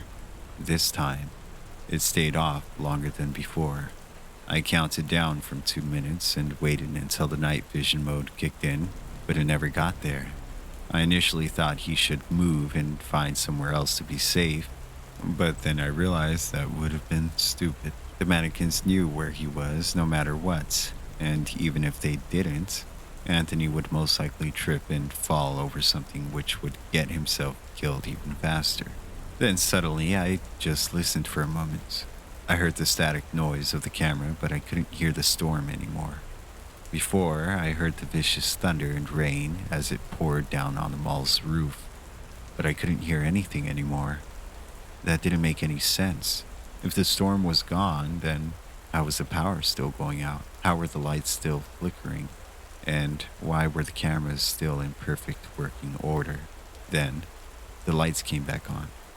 Anthony was back against the wall. Every single mannequin in the store was about a half foot away from Anthony's face. All of their arms and legs were extended out to him, and all of their dead eyes were staring into his soul. When the lights turned off again, every single mannequin would do something ungodly to Anthony. Well, all except one. Anthony wasn't able to move out of his position, but he was able to see out into the store. And what he saw was one lone mannequin who was far separated from the others. I could clearly see this mannequin too. This one was a woman with a great big smile and a red handbag. She was in a corner that was a little difficult to see from the cameras, so I could have easily missed her if I wasn't looking for her. She was standing against the wall on the opposite side of the store as Anthony. She had her arms outstretched towards the wall, and her finger was getting ready to touch something, but I couldn't see what it was at first. I shifted to another camera on the wall and zoomed in. I saw what she was about to touch. Her finger was hovering directly over the light switch. The storm wasn't making the lights flicker on and off. It was the mannequin. He was at their mercy in that moment. He looked back at the woman's face. She wasn't looking at the light switch. She was looking directly at Anthony with her great big smile, just like all the others. His stress and anxiety must have been unimaginable. Nothing could ever compare to being deathly stared down by a bunch of oversized dolls. He tried shouting and telling the mannequin no, but he knew it wouldn't do any good. It's a damn mannequin. Eventually, Anthony gave up on pleading. He looked back at the mannequin's finger and waited. The last thing we saw was the small plastic finger move down ever so slightly. Then, darkness enveloped the screen. Darkness and nothing else. I heard screaming and lots of movements from the screen. I desperately wanted to know what was happening, but also never ever wanted to know what fate he was suffering in that moment.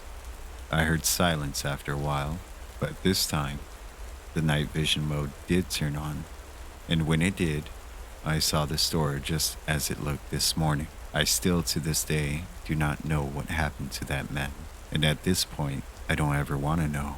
I need you guys to tell me what to do now. After a few more moments of watching the motionless store, I pressed stop. I did my best to destroy all the evidence from that night. I walked out and told them all that the store cut off the power to the camera and they didn't record anything major. I quit right after that. Should I go back and tell them the truth? I do feel bad, leaving that store with those monsters still inside. One small feature bothered me about the end of the surveillance video. When Anthony's body laid lifeless on the floor, and the mannequins returned to their regular store poses, one mannequin was still off. It was the woman. She had turned off the light switch for the final time. She was striking her appropriate pose, but she was staring directly into the camera, directly at me. She knew I was there. She knew I was watching. Now, she's watching me.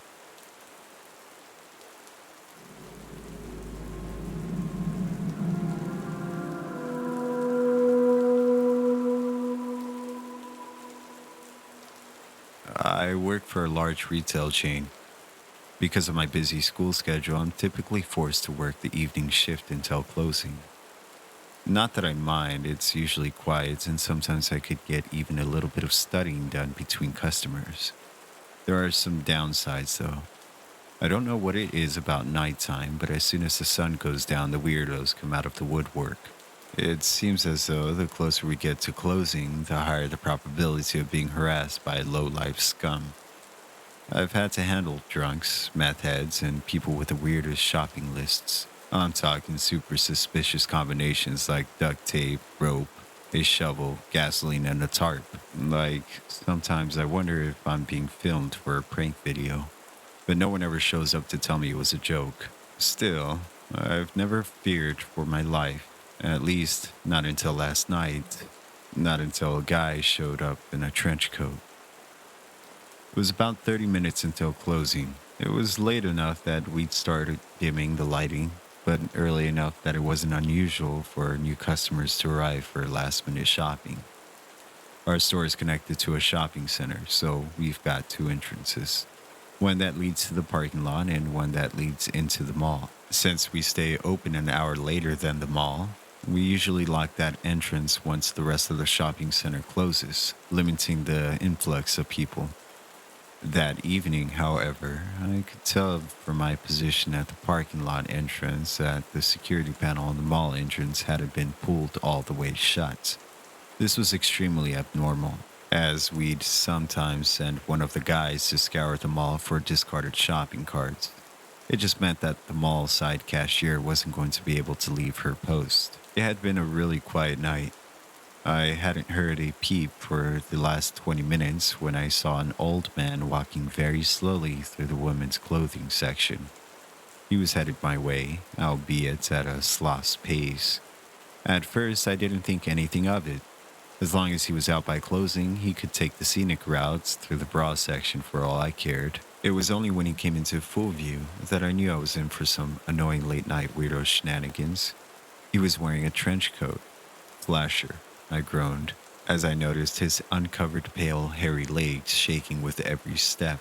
His sockless feet landed in worn brown penny loafers that, judging by the over-exaggerated steps he kept taking, might as well have weighed a ton.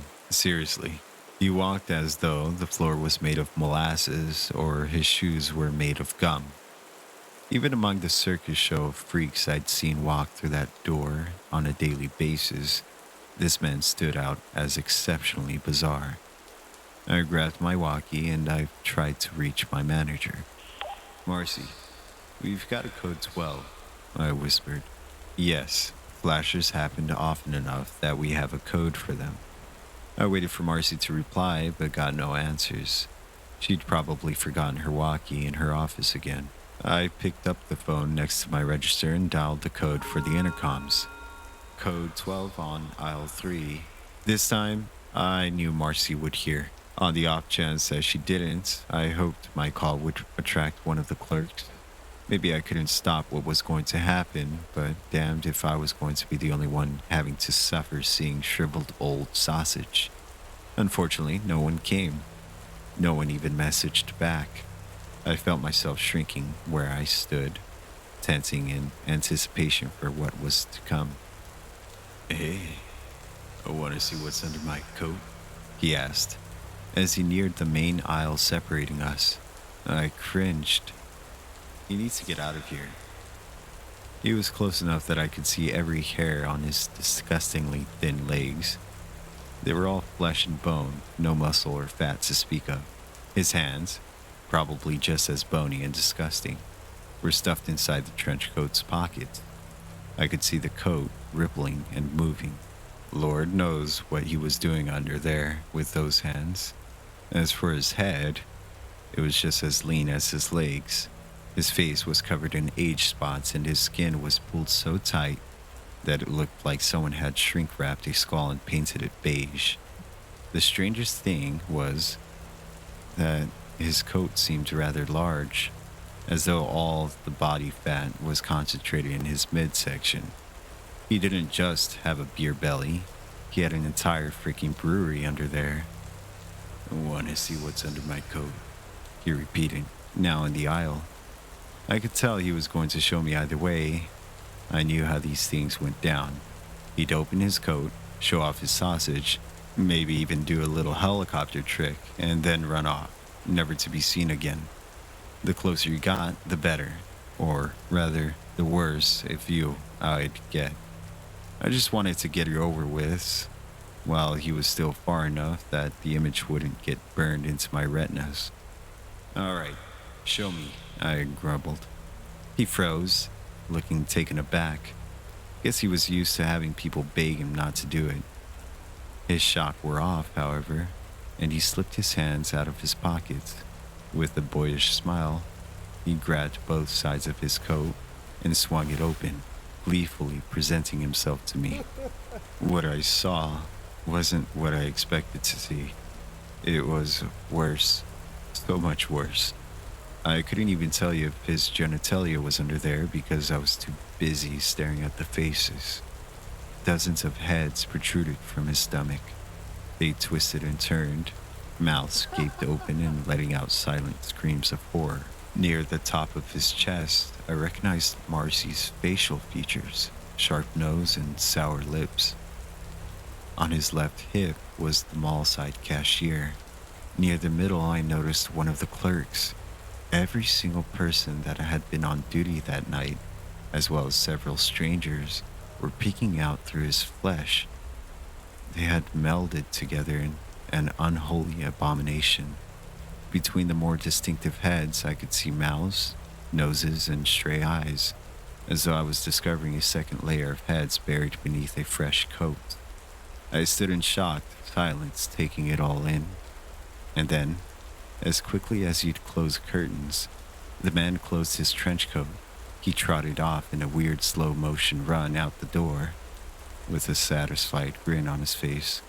The only thing he left in his wake were my colleagues' uniforms, and what I can only assume were the clothes of the customers he came across.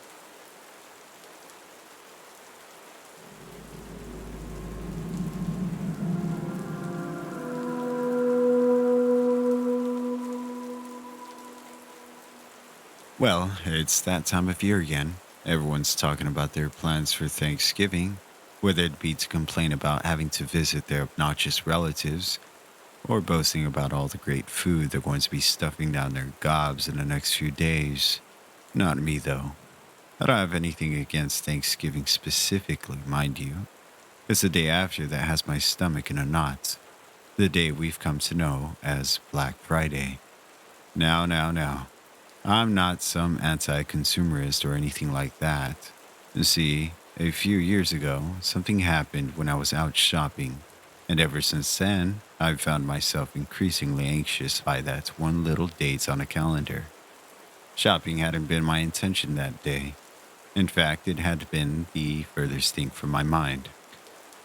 I just spent all of Thursday, once stayed over at my sister's place to celebrate with her family. After several hours of nonstop crying from her kids and being crowded by in laws, I was ready to go home and play hermits for the rest of the long weekend. It wasn't until I drove past a large outlet mall and saw a sign for a cheap flat screen TV that I decided to stop and take a look. The sad truth is that my own TV was plenty big enough already. I didn't need a new one, I just wanted one because of how cheap it was. Drawn in by the sale, I parked in the busy lots and wandered through the main doors. As soon as I passed through the threshold, I was dazzled by the brightness of the interior. It was like leaving a dark movie theater in the middle of a winter day, with a field of snow reflecting all the sun rays right onto my face. It was bad enough that I had to squint for a minute for my eyes to adjust to the brightness. I could hear a simple elevator light tune playing the same short chorus over and over again, sounding somehow louder with each rotation. As my eyes began to focus, however, the music faded to the background like a cockroach escaping to a dark corner. And so I looked around. I was in a mall, no surprise there. I was surrounded by pristine white walls, a flawless marble floor, and the lemony odor in the air all reminded me of a newly sterilized operating room. Despite all the cars in the parking lot, the mall was strangely empty, but I could hear the chatter of a crowd in the distance. There were bright neon lights flooding the empty hallway ahead of me, ushering me forward like a landing strip. I started to walk, but as I looked at the storefronts, I noticed most of the shops were still closed. That was odd. It was the middle of the afternoon on Black Friday. If there was ever a time for a store to be open, it was now.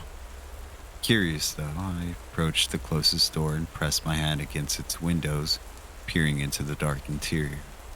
As far as I could tell, it was devoid of both people and merchandise. All I could see were half-melted mannequins standing single file between a row of empty shelves.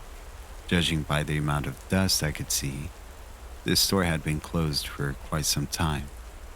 All of the stores were as empty as this one, so I figured this wing of the mall must have been under construction or something. I headed towards the sound of a crowd. The mall's appearance seemed to deteriorate the closer I got to the sound of a crowd, bringing credence to my theory that I'd entered through a part of the mall in the process of being renovated. They were probably finishing up work on the stores before reopening them. Where the marble floor had once been flawlessly smooth, it was now littered with scuff marks, dents, and pieces of chewing gum. The walls had yellowed and cracks had begun to form along their surface. Everywhere I looked, there were pieces of rubbish. Magazines, plastic shopping bags, wrappers, clothing, cardboard cutouts of cereal mascots, and even what appeared to be a brand new laptop. Among the garbage, I saw a wallet on the floor. Now, I'm not one of those sleazy jerks, so when I picked up the wallet, my every intention wasn't to keep it for myself.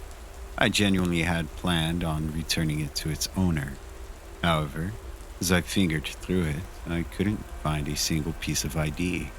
Every available slot was filled with a different platinum credit card. No name marked on the fronts, no signature on the back. I checked the centerfold and found a whopping $300 in cash. I had two options: bringing it to the lost and found office, or abide by the tried and true finders keepers rule. I still hadn't decided. Even as I stuffed the wallet into my back pocket and gave it a firm slap, let's face it, if I did hand it over to the lost and found, they'd probably take the money themselves, right? I'd figured I'd hang on to it for now and hopefully come across its owner looking for it. I continued down the empty hallway of blackened storefronts until I came upon Pluto's Depot, a large electronics store with a banner that read, Black Friday sale. Everything must go. Hundreds of shoppers were running through the aisles, grabbing everything they could get their greedy little hands on. They were screaming and clawing at one another, shamelessly stealing items from each other's shopping carts. It was like any other Black Friday on steroids, really. I stood outside Pluto's Depot, wondering if I should turn back. Whatever deals this store had probably weren't worth it, right? I could feel the bulge of the strangers' wallets in my pants. Who's to say the owner isn't inside? I certainly wasn't drawn in by this 50 to 70% off posters clumsily plastered all over the store's bumpy walls, and I most definitely wasn't attracted to all the phenomenally low-priced gizmos and gadgets on the shelves. I definitely didn't have the money burning in my pocket, begging to be spent. No, not at all. I was being selfless, really. That's what I told myself, at least. As I stepped through the door, I was assaulted with the familiar scent of plastic and upholstery. The famed new car smell is what came to mind. I squeezed through a group of frantic shoppers to get to the shopping cart dock. Unfortunately, it was empty. If I found that flat screen TV I saw advertised outside the mall, I was going to have to carry it in my arms, and my arms were quickly filling up already. There were so many cool things to buy, and so few things left on the shelves. By the time I made it to the back, every single TV had been taken. All that was left in that section of the store was the latest smartphone. I don't remember the make and model, but I remember thinking, isn't this supposed to come out next month?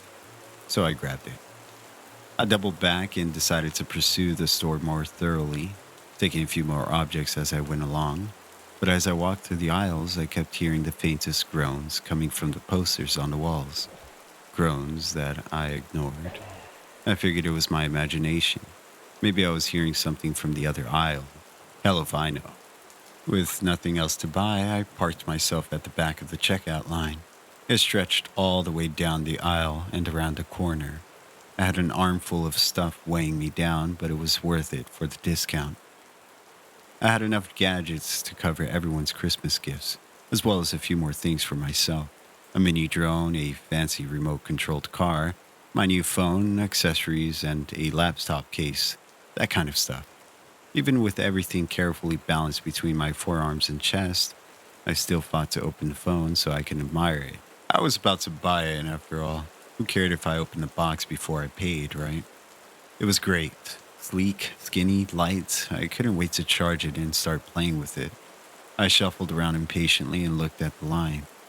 We hadn't moved, I thought to myself. My neck was stiff, my feet were throbbing, and my back was aching. The objects in my arms felt as though they were getting heavier and heavier by the minute.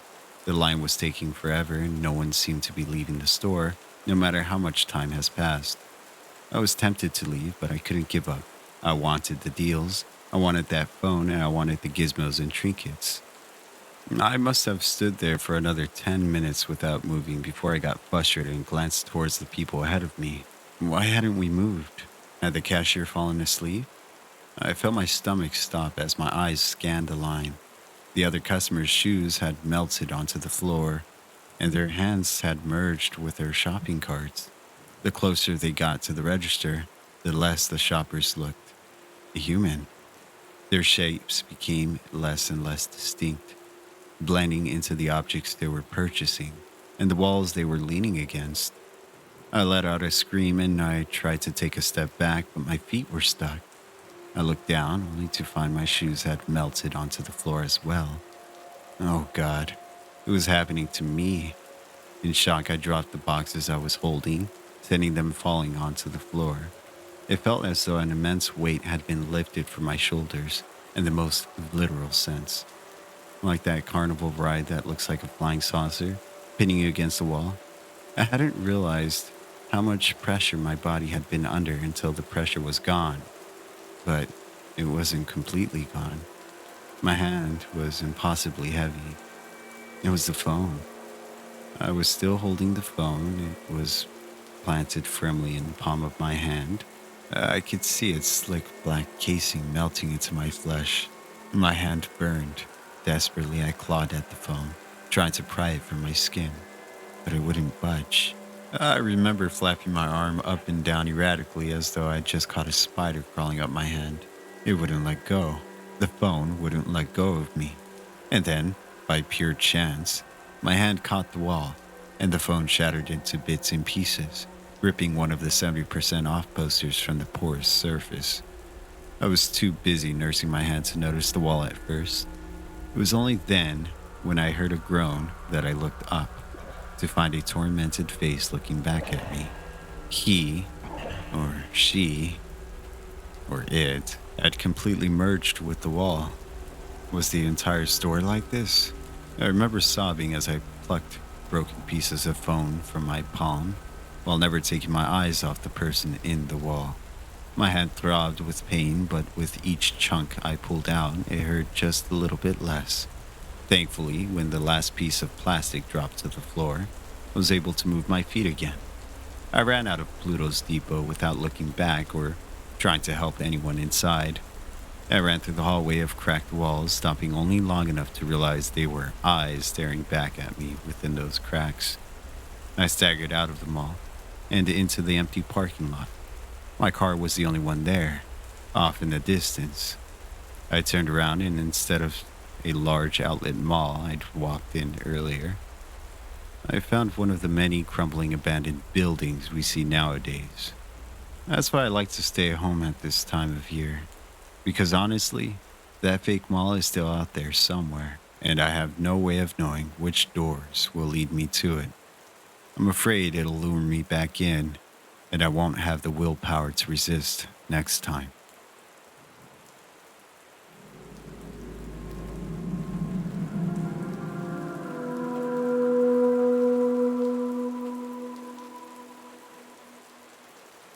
Do any of you work the night shift? I don't mean 5 to 12, I mean 12 to 7 a.m. Well, I work night security at a strip mall. The area I live in is pretty nice, but at night it feels like a different city. I'll admit I grew up a little sheltered, not prepared for a truly dangerous situation, but I've grown good common sense over the years. I got a security job at the local strip mall 6 months ago. It's out in Waterloo, New York. It's a pretty damn big city. So after closing, there are 7 security guards set up all over the property. I'd say we are decently armed. We have nightsticks, tasers, and pepper spray. So with all that, I never thought I'd be in any danger working there. Henry, one of the security guards I work with, always mentioned that I'll only have to really worry about dope dealers and stupid teens. He said that on my 6th day working there. Hell, in 6 months, we've only had 8 incidents.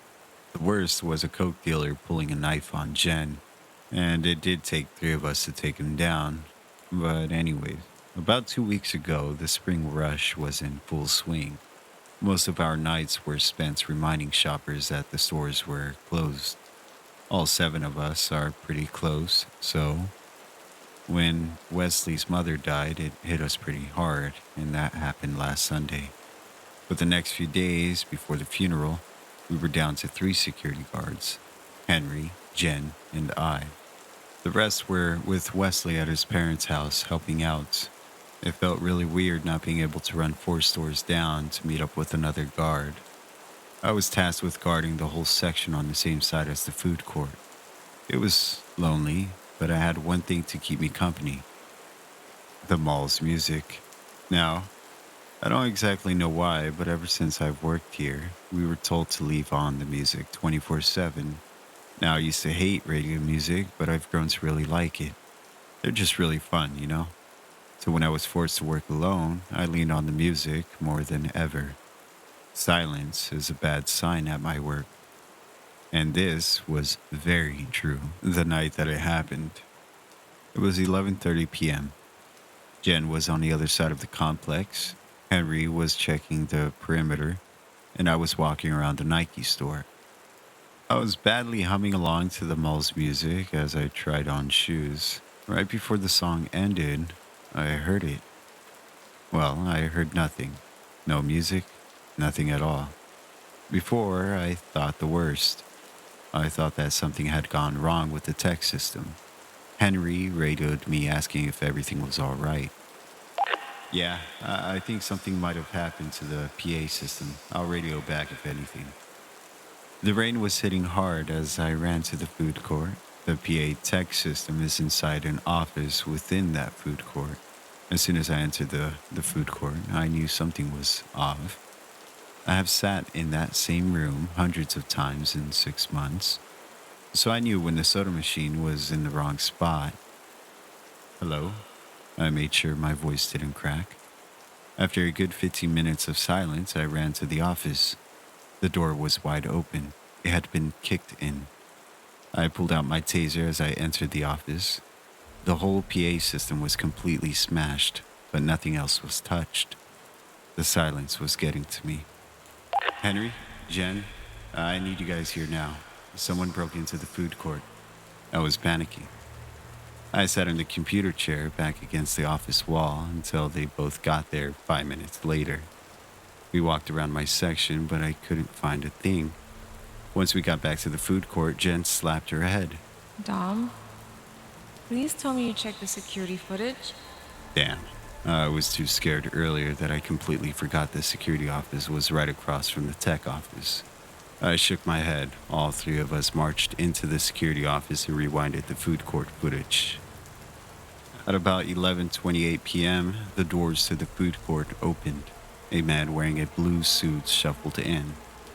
I thought he was trying to be silent, but the guy kept moving like that. The man was bald. His skin had a really odd gray hue, but he kept his face towards the ground.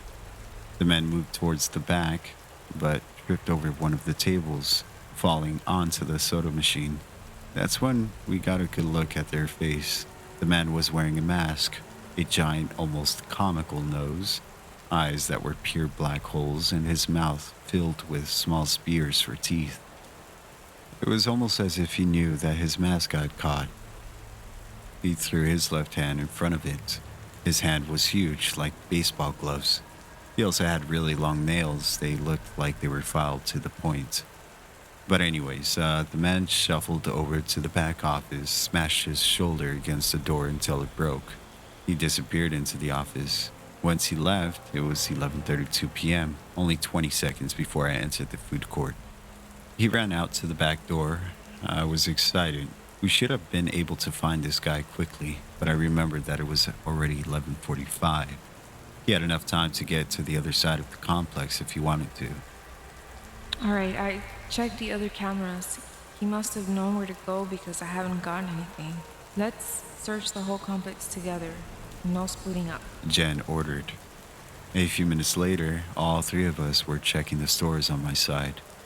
We got to the Adidas stores when we all heard it. The music started up again. My heart nearly jumped out of my chest and Jen screamed. Henry put his hands on our shoulders and said, "All right, shut up. I need you two to stay right here. I'll radio back as soon as I get to the office." "Should we call the cops?" I asked. "It's one guy. I'll call them as soon as we catch him," he responded before he ran off. While we waited for Henry to radio in, Jen and I checked the rest of the Adidas store. Dom, get over here. Jen screamed as I was looking behind the counter. She brought me back to the dressing room.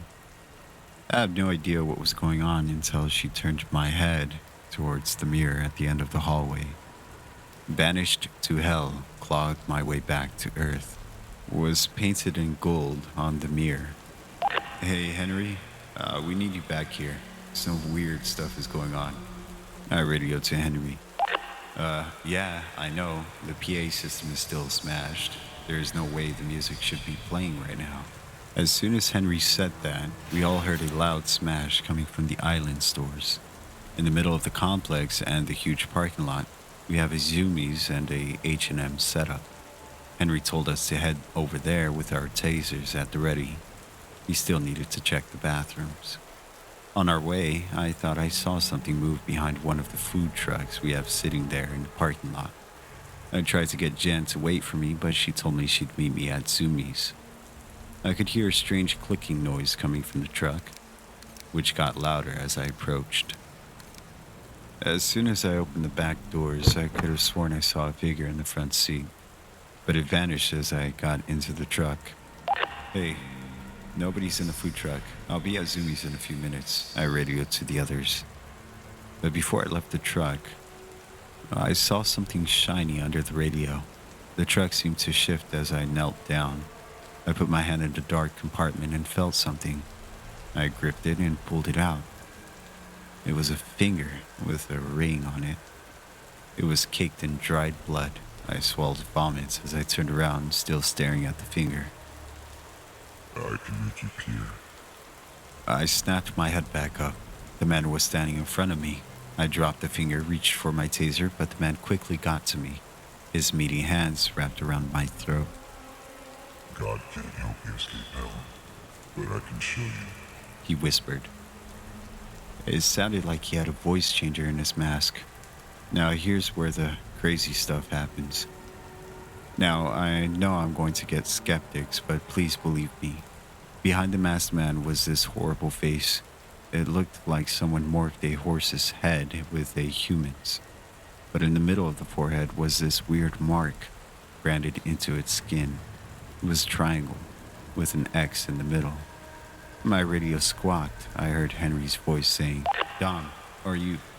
But before he finished, the masked man grabbed the back of my head. The last thing I saw was my face heading towards the food truck's counter. I was out, but I didn't black out.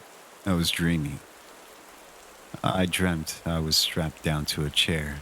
I was in what looked like a freezer, but it wasn't cold. In fact, I was still wearing my security uniform. After a few seconds of screaming for help, the freezer door opened. Out of the pitch black, the horseman walked in. He was wearing a yellow radioactive suit, but his face was completely uncovered. He was holding a rod in his hand, and that triangle brand on the end of it. I can make you peer. The thing would say. It had a screeching, nails on the chalkboard kind of voice. The thing rolled up my sleeves and smashed the brand into my arm. I would feel searing pain, but the dream would quickly loop back to the beginning of the dream as soon as I felt it. It looped a good 6 times before I woke up. Once I actually woke up, I was in a hospital bed. Henry and my parents sat next to me. He already knew that I had questions, so Henry answered them before I even asked. It's Saturday night, buddy. Jen told me that she hadn't seen you since you went to the food truck, so I ran over there. You're lucky because I caught that psycho holding you over his shoulders, running behind the complex. I got pretty close, but he threw you at me before I was able to taser him. He didn't just toss you, though. He chucked you. I saw him claw at his face, and his mask fell off. I was too busy making sure you were okay before I could catch the guy. I got a good look at the mask, though. It must have been glued to his face. It even had a bald cap. But guess what was inside? I sat up in the hospital bed. A voice changer? Henry looked surprised. Yeah, actually. My father interrupted the conversation, telling me that the police wanted to talk to me. When I talked to the police, they said that they would try to find the guy. His hands would make it easy. I was released from the hospital that Sunday afternoon, just in time for Wesley's mom's funeral. I'm taking some time off from work. The mall is giving me a month off with $150 every Saturday. They even told me that they'd pay me $20 an hour once I get back. I was getting paid $14 at the time. But since then, life has been relatively normal. I did have the dream again Monday night, but I felt weird telling anyone. Everything was sort of normal, but it got bad again Tuesday morning. I was at a gas station buying some snacks when a man in a large black pea coat came out of the bathroom.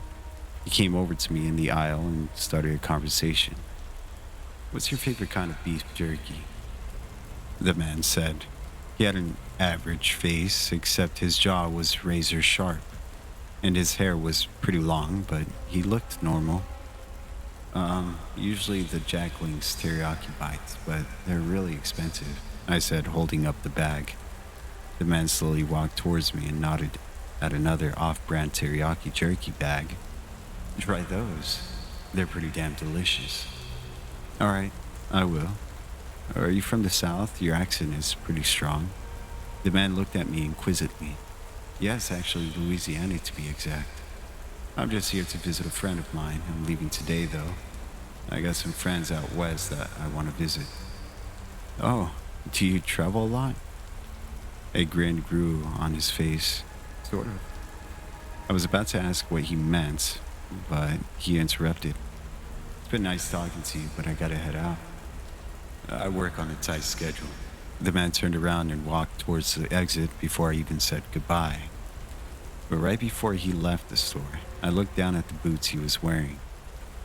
A white triangle with an X inside was painted on the back of each boot. My heart started pumping out of my chest as I sprinted towards the bathroom. 10 sharp nails were scattered all over the sink. They had been clipped. I ran back outside just in time to see the man pull away in an all-white Matador with no license plates. I immediately called 911, told them this situation, and gave them the description of the car. That was around about 11 Tuesday morning. I've heard that the news stations are giving descriptions of the man in the car, but nothing has came up since then. I truly wish that I could help whomever he's going to meet next, but I feel this selfish relief that the man is away from me now. I just hope he took his abomination with him.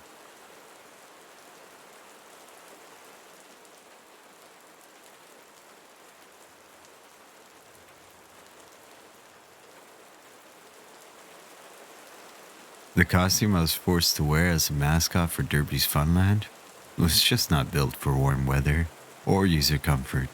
I was sweating profusely as I stood outside in the noonday sun, a silent prisoner in my oversized get-up, as I put on a fake happy voice, dancing and capering with visitors, all the while dying inside. This wasn't what I'd picture when I'd decided to become a character actor. The costume had the oversized head of a cartoon dog whose gaping mouth I peered out from within. The character wore a blue sailor outfit, a blatant rip-off of a popular duck character created by another brand, a fact which I was heckled for constantly. Hey, Darby Duck!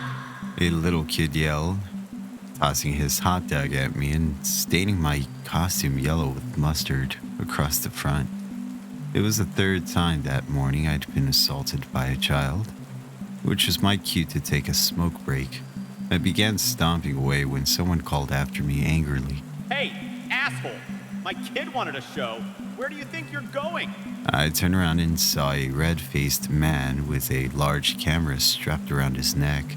He was wearing a fanny pack and an Ed Hardy t-shirt. The devil child's father, I presume. Whoops, I said, gritting my teeth and looking down at an obnoxious twerp who had just branded me with mustard.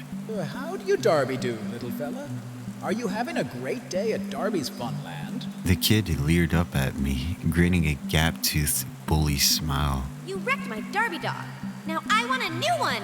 Wait, no. I want an ice cream cone, you big stupid dummy. The little snot knew damn well what he'd done. His dad hadn't seen it, but the two of us knew that he'd purposely ruined my costume with his hot dog, and now was blaming me for it. It was too much for me to handle. Maybe it was the heat. Maybe it was the fact that I hadn't eaten breakfast yet. Or maybe it was just the infuriating grin of that punk kid staring up at me, knowing he could get away with murder. I think you're remembering that wrong, little friend. You threw your hot dog at Darby. Hey, my kid wouldn't do that. Don't blame him for your clumsy ass. The little boy took a cue from his father and started crying crocodile tears. Darby's a big fat liar. He ruined my hot dog. A moment later, the guy was attacking me, shoving me until eventually my manager had to come over, his face a frustrating mask of calm. What seems to be the problem here? This punk ass ruined my kid's lunch, and now he's trying to blame him for it. I should sue you guys. Sure, sue me for a hot dog, I thought in my head. Thankfully, it had gone too far by this point, and I knew better than to say it out loud. I'm so terribly sorry, sir. Please, follow me this way. Let me take you to our VIP lounge, and we'll get you and your son some complimentary refreshments. Looks like you need a refill there, too. He pointed at the dad's red plastic cup of beer, nearly empty. The guy finished it off in one long swig and tossed the cup at a nearby trash can, missing completely. Damn straight. Come on, Skylar. We're VIPs now. I'd seen this before. Some people tried to make a stink about everything just to get free stuff. But even this douchebag was taking it to another level. Even the kids seemed to be in on it. And they were gonna go get rewarded for this behavior? Hell no. I'd never even heard of the Derby's Funland Visitor VIP Lounge, but it sounded badass. And this guy didn't deserve whatever pampering he was about to get. I'm picturing champagne and caviar, cigars, and high-quality porno magazines.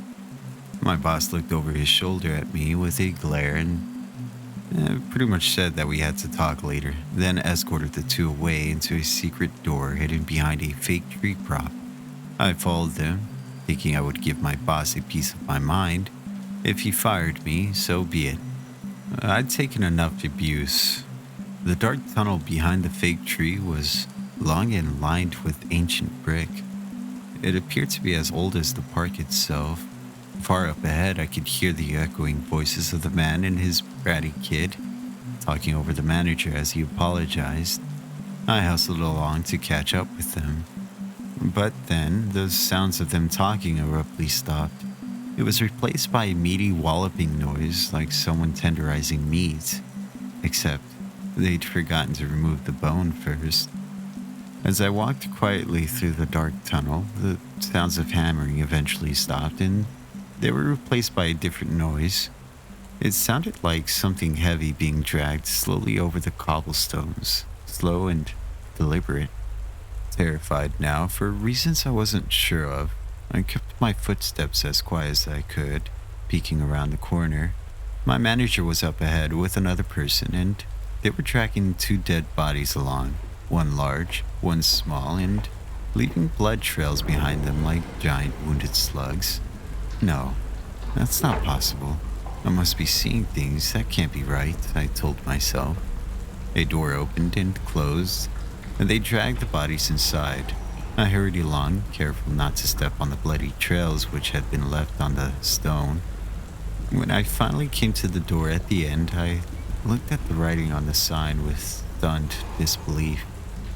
Derby's Funland, in-house hot dog production facility, it read.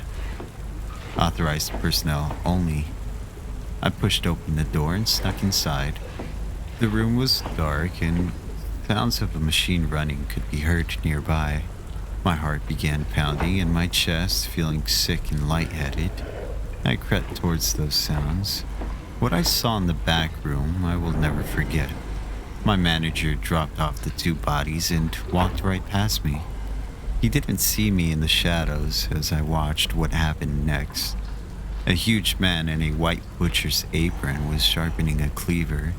He was at least 7 feet tall, his belly large and hanging over his belt. He picked up the limp body of the dead father and like he was a beef tenderloin, not even straining as he set him on the workbench in front of him. Blood poured out of his head, staining the surface red. Then he took the cleaver and began to chop, cutting him up into usable pieces. Each piece he stuck into a massive red machine that looked like it was from another century, a giant diesel-belching automated meat grinder which took the hands, legs, arms, and pieces of torso he fed into it and turned them into ground hamburger meat. I had no choice but to stay and listen to the sounds and to breathe in the coppery smell of that horrible room as he worked, first cutting up the father, then moving on to the son. If I left, I knew my boss would see me running out through the back tunnel, and who knew what he would do if that happened. This dark secret of Derby's Funland was not meant for my eyes. As soon as I thought it was safe, I bolted out of there, being careful not to let the butcher see me. When I got back to the break room, I collapsed on the couch. I needed to get out of here, to tell someone, but first I needed to rest for a moment, to process what I'd just witnessed. But before I could even begin to think, the door burst open. My manager and several coworkers came in. They all had their mouths full and chewing on, holding hot dogs. And my boss was carrying a tray loaded with the park's signature derby dogs. Hey, sorry about earlier, but guess what? It's Employee Appreciation Day. Free Derby dogs for everybody. Eat up. What could I say? Even as terrified as I was, I'd forgotten to bring lunch and they smelled delicious. I picked up a dog and took a bite, then spoke with my mouth full. Hey, did you guys hear they make these things out of assholes?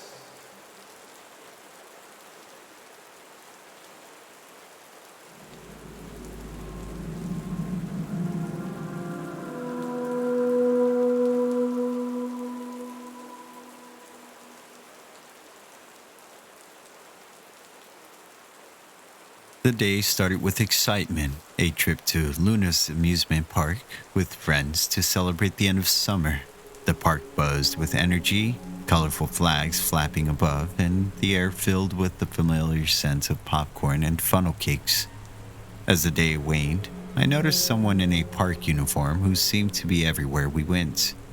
Initially, I thought it was a diligent worker, but after the fourth encounter by different rides, I started to feel uncomfortable. The person's gaze lingered too long, their smile a little too fixed. By evening, the thrill rides was replaced with a prickling sense of unease. I whispered my concerns to my friends, but they laughed it off, attributing to my love for horror stories. Yet, I couldn't shake the feeling of being watched. When we decided to split up, I ventured alone towards the older section of the park where the crowds thinned. The stalker's presence became more oppressive in the dim lights of the secluded paths.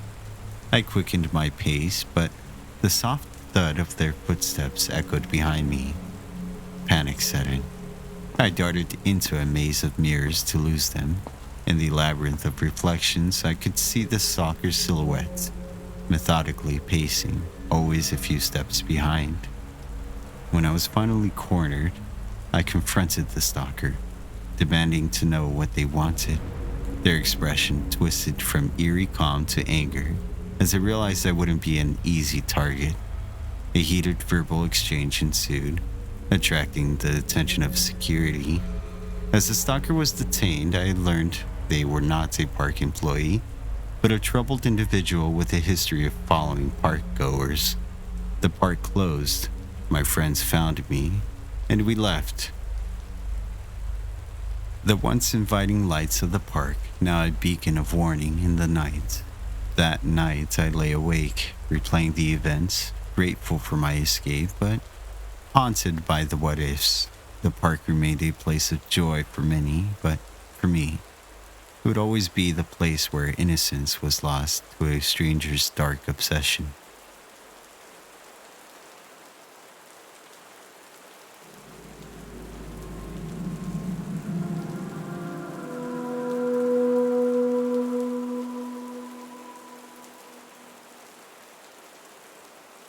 Did you know that there's a second hidden Disneyland beneath the real one? In the early years of the park, old Walt himself decided he didn't like the characters traveling through the themed areas where they didn't belong. He said it broke immersion, so he had an entire complex built beneath the Magic Kingdom. It mirrored every street, every ride, and every land above it. The arrangement was designed to enable masked men to sneak around so well that your children would never notice, leaving you happy to foot the bill. Disney works very hard to keep it secret. Here's another fun fact. Every cast member has to be on stage whenever they're in potential sights of the park guests, even the janitors. That's where I come in. For the past 20 years, I've been cleaning up every type of mess that the park visitors have the ability to make. If you come off the teacups and paint the ground with the clam chowder you just ate at Royale Street Veranda, I'll be there. It's my job to whisk away the spunk with the precision of a diligent surgeon. It's a lot easier than you think, given the fact that we've been watching you from the very moment your tumbly got the rumblies. There are cameras on you from the moment you're shepherded into a parking spot in the morning until the tram drops you off after the fireworks at night. Things are fine if you know your place. I learned that pretty quickly. The first lesson sticks out in my mind. I'd been on the job for 1 year, 7 months, and 13 days when a distraught-looking couple came to me and asked me where they should go to inquire about a missing child. I was in the zone immediately, leading them straight to the office on Main Street while explaining how park employees would have their daughter escorted through the underground passages directly into their waiting arms. Upon arriving at the office, I opened the door, turned around, and let them inside. Then I turned back, but they were gone.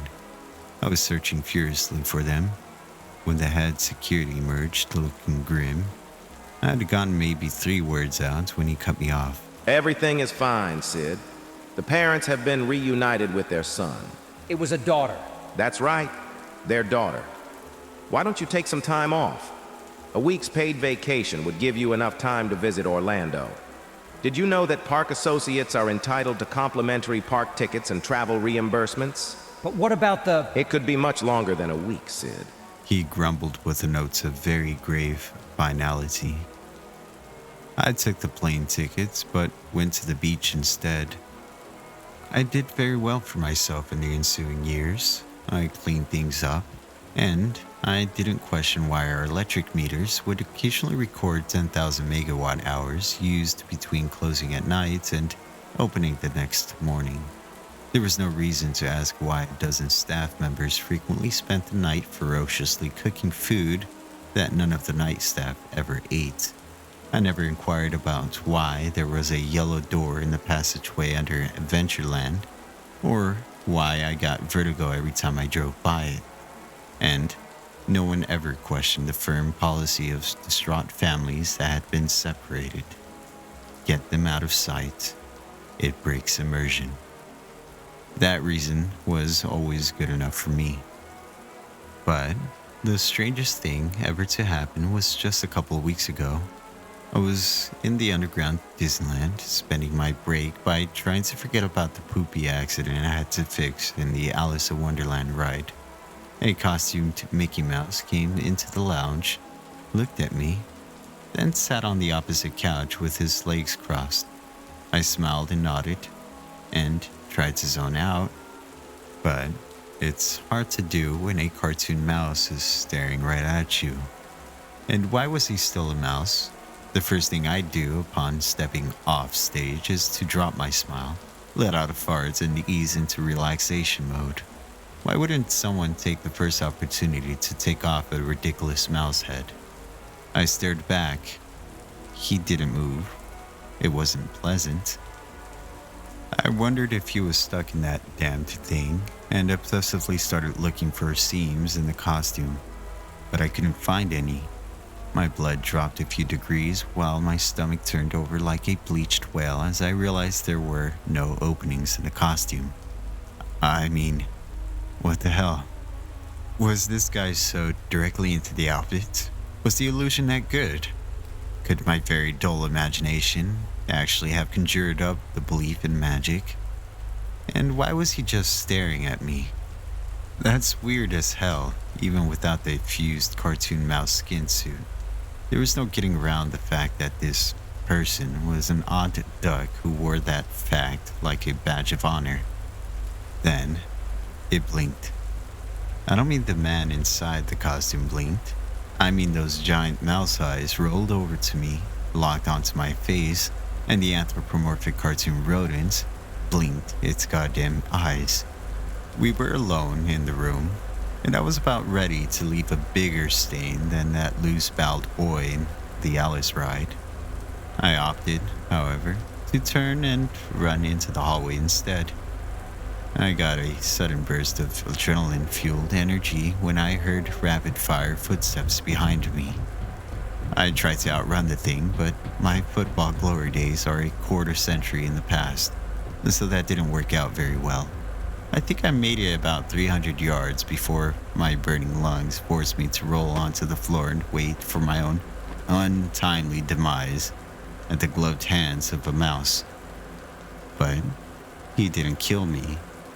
But through my blurred vision and desperate gasps, I was barely able to make out a very man-sized shape standing above. It was the head of security. He looked furious. Next to him was a man who looked vaguely familiar. He was tall, pale, and dressed in a gray suit with a fedora. He didn't look like he'd been running at all. Well, Sid, The head of security casually shouted, clearly less winded than I was. how about we send you to Europe for this vacation? I'm in Italy now. A few days ago, I started reading about other people who were coming out online about their Disney experiences. I stopped being able to accept the denial that I had worked so hard to maintain. I also noticed that a lot of other people on my tour had connections to Disney, despite the fact that we had never met before and were not part of a Disney-sanctioned tour. It seems that we'd been gathered together on purpose, but someone clearly didn't want us to know what purpose that might be. It was a very odd situation at best, so I did exactly what I'd been taught to do. I separated myself from the situation. That's the best way to keep things clean. I didn't show up for the day trip to Genova, and in doing so, I was able to stay away from the bridge that collapsed a few days back that killed everyone else in my tour group. I'm the only one left to tell my story, and that story will end with me making it very, very clear. I won't be going back home. I think I'll be much safer living under the radar in Europe. Disneyland is hiding something big, and their greatest strength is making you believe that the magic isn't real.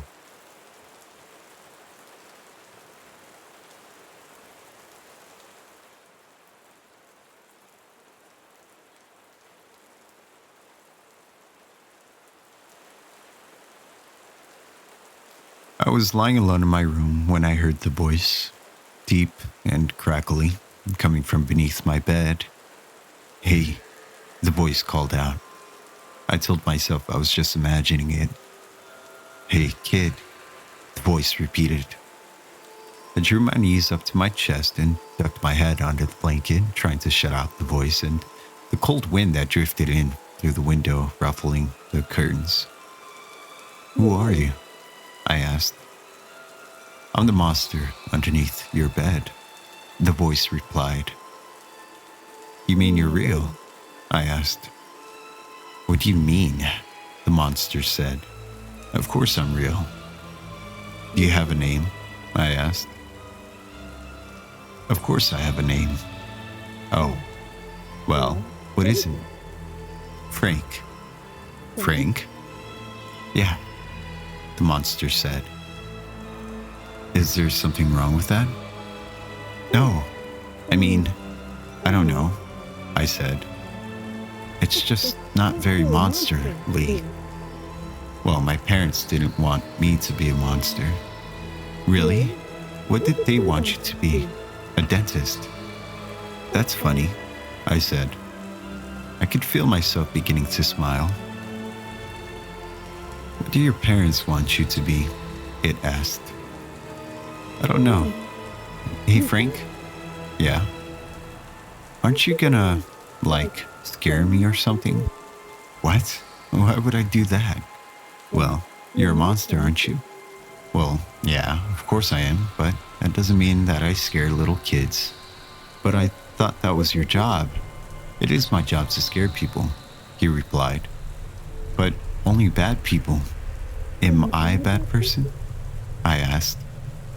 "No," he said. "But you're not the only one I'm here to scare." "Who are you here to scare?"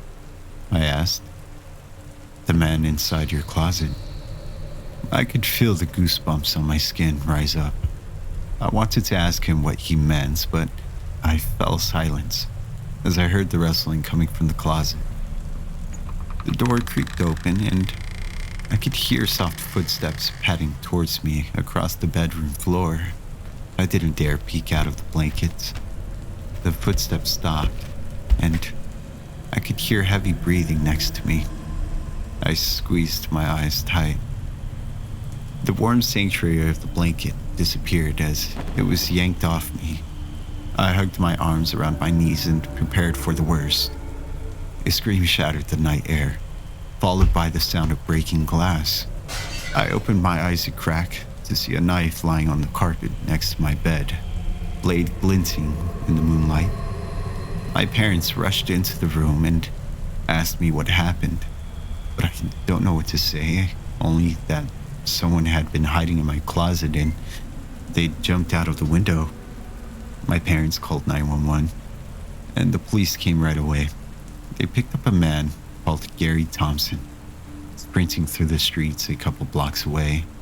He was covered in blood and broken glass. They found Gary's car abandoned on our property, and inside they found duct tape, knives, and barbiturates and a video camera.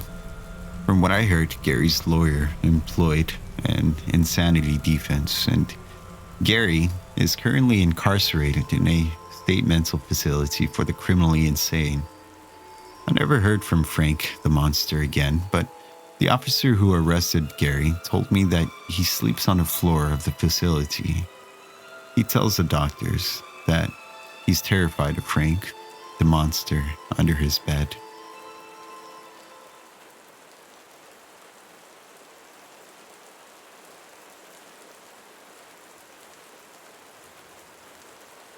As a kid, I lived with neglectful parents at best. At worst, Dad would turn his screams and fist on me, but I learned pretty quickly how to dodge the worst of it. Mom wasn't much help either, though. She'd just smoke in the kitchen and nag at him for staying out so late. At the time, we lived basically in the middle of nowhere. Our nearest neighbors were a long walk away for a 6-year-old, and we had trees between us. Lots of it, too. No one to run to for help. But I was a pretty small kid for my age. I learned I could fit pretty much anywhere. The closet, dryer. I think I even once tucked myself underneath the futon in such a way I could still get some air, but no one could see me. I was a master at hiding, but it was never for a good reason. One night, though, I chose to do something different. I could hear it in Dad's voice. He was pissed and he was about to get pretty violent. Mom wasn't helping either, as usual. She kept piling fuel onto an inferno of a flame, so I knew I had to find a good hiding spot. I'd gotten the idea a few days ago when I realized the lattice covering the bottom half of the back porch had a hole in it. Not big enough to fit a full-grown man, most likely, but it could fit a skinny 6-year-old, no problem. So, wrapping myself in my blanket and grabbing my hippo stuffy, I snuck out my window and ran into the backyard. In the middle of autumn, when it was 40 degrees out and the temperatures was steadily dropping. I crawled under the porch, scraping my elbows and getting splinters in the palms, but I fit inside. It was actually quite spacious compared to most of my hiding spots. I couldn't sit up all the way, but I had plenty of room to spread out my limbs. Of course, I was also getting covered in dirt. It had rained a few days ago, so the mud was still a little wet. I wrapped myself in my blankie the best I could and settled in for the night. But soon, even with my blankie and my hippo, my teeth were chattering so hard I could barely breathe. I didn't want to go back inside, though, knowing if my dad caught me, I'd be in for a whipping of my life. So I had to tough it out. Honey, are you cold? That voice was not the voice of my mother, scratchy from all the smoking and screeching she did. It was sweet, like honey. I turned over to see a dim outline of a woman lying on her stomach next to me. She had a pretty butterfly necklace and was just as sturdy as I was. I nodded, not wondering how she'd been down here without me noticing. The woman belly crawled forward and wrapped her arms around me, and suddenly I became warm, like I was sitting next to a campfire. I snuggled into her arms, not minding the mud. After all, we were both dirty. You've gotten so big. The woman said, examining my face. How old are you now, Alex? How did I know this woman again? I didn't think I did. 6? The woman gasped. You're all grown up then. I'm so happy. She sighed pleasantly and stroked my hair. I'd never felt so cozy in my life. She smiled. I could hear it in her voice. I'm Lily. What's your favorite thing to do? I had to think for a second. Lily chuckled. Just like me then. Can never get enough of Scrabble. But I guess you're still too young to play that, huh? I nodded. I heard Lily sharply inhale. I don't think I can. Your daddy put me under here, and I can't leave. But... She thought for a second. Alex, did you do me a favor? This lady was oh so nice. I wouldn't mind if I did her a favor. When you wake up in the morning, go to the police station. Ask for an officer by the name of Lowell Joyce. Tell him where to find Lily, okay? Under the back porch. You'll come and you'll get me, okay? And then maybe we can play Scrabble. Yippee. I was too excited about the possibility of playing Scrabble to notice how Lily's voice caught at the end. I nodded vigorously. I'll help you understand the rules. Good night, Alex. When I woke up in the morning, I heard Lily's voice again. Go now. Your dad's gone to work. I'll tell you how to get to the station. Rubbing my eyes, I crawled out from under the porch and went into the house to grab my shoes and a coat. I shivered in the frosty cold, but I thought Lily was right behind me. After my shoes and coats were on, I started walking. I really can't remember how long it took to get to the police station, although I have no idea why no one pulled over to see what the hell a 6-year-old in dirty pajamas was doing walking alone on the road. Lily kept guiding me onward. Wait. Okay. Cross the street now. Turn right here. Keep going. We've almost made it. I nearly collapsed with exhaustion by the time I walked into the station. The guys out front chattering and having a good time didn't see me until I almost made it to the front desk. I remembered quietly scolding the man about watching his language. I was given some warm cocoa and wrapped in a blanket by the time an old man with graying mustache sat by me. I set down my cup and looked him straight in the eye. I had never seen a grown man turn pale before. Lots of things blurred together at this point. I remember being taken back to my house and there were a lot of police cars and people around. The back porch was surrounded by yellow tape and someone was taking a black bag away while my dad was in handcuffs. After that, I lived with my grandparents, Sheriff Joyce and his wife. I tried to ask what happened and who was Lily, but I always got shut down. I was too young to know. But life got better, a whole lot better. Grandpa was the best man I could have hoped for in my life. We went out on the weekends to the movies where he let me have the giant soda, even though I have to pee in the middle of the movie a lot. When I asked if I could drink when I was 13, he let me try a beer. I spat it out and never touched it again. He never judged me for my love of art, letting me paint my bedroom multiple times over the years. I felt safe around him. He never laid a hand on me either. My grandmother was amazing too. Over the week, she'd homeschool me, along with teaching me things that you wouldn't learn in school, such as how to respect others, but not take their crap, you know? And cooking, lots of cooking. I could make my own birthday cake by the time I was 12. I usually just made them for my friends. I got a lot of those after I was free from my dad.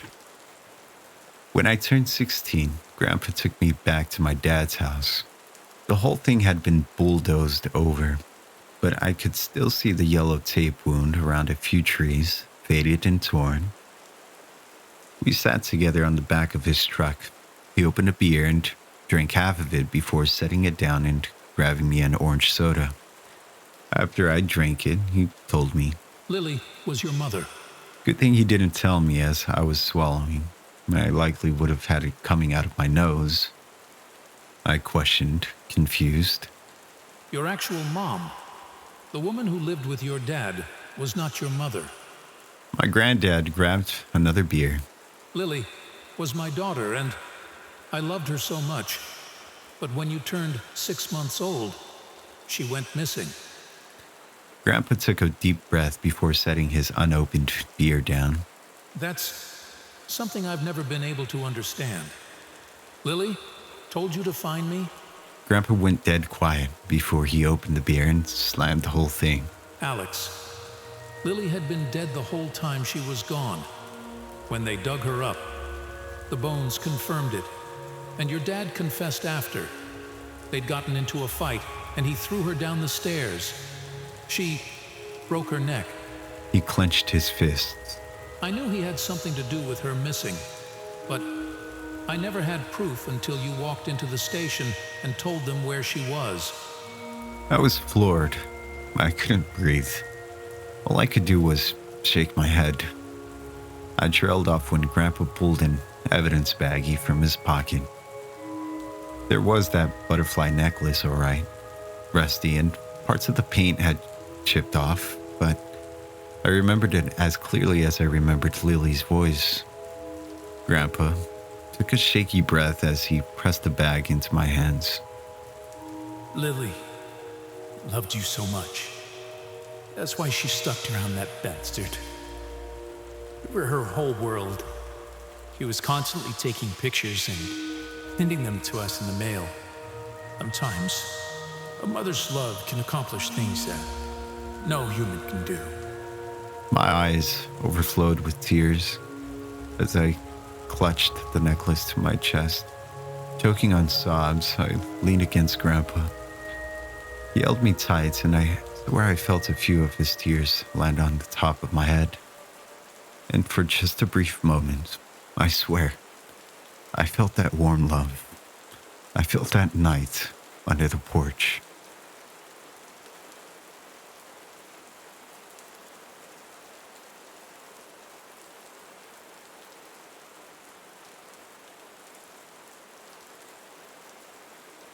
It was a Thursday night. I just returned from a long shift at Popeye's. Being a college student with tremendous tuition bills, any extra money would help. I was on my way home from work when I decided to enter into a gas station to pick up some junk food. As I pulled into a parking space in front of the store, I saw something so terrifying, which would haunt me forever. There was a tall lady hunched over by the dumpster. Her body bent in a weird way, with her face covered by her long black hair. I looked over at the parking lot of the gas station as well as inside to see if anyone else was noticing this horrendous sight.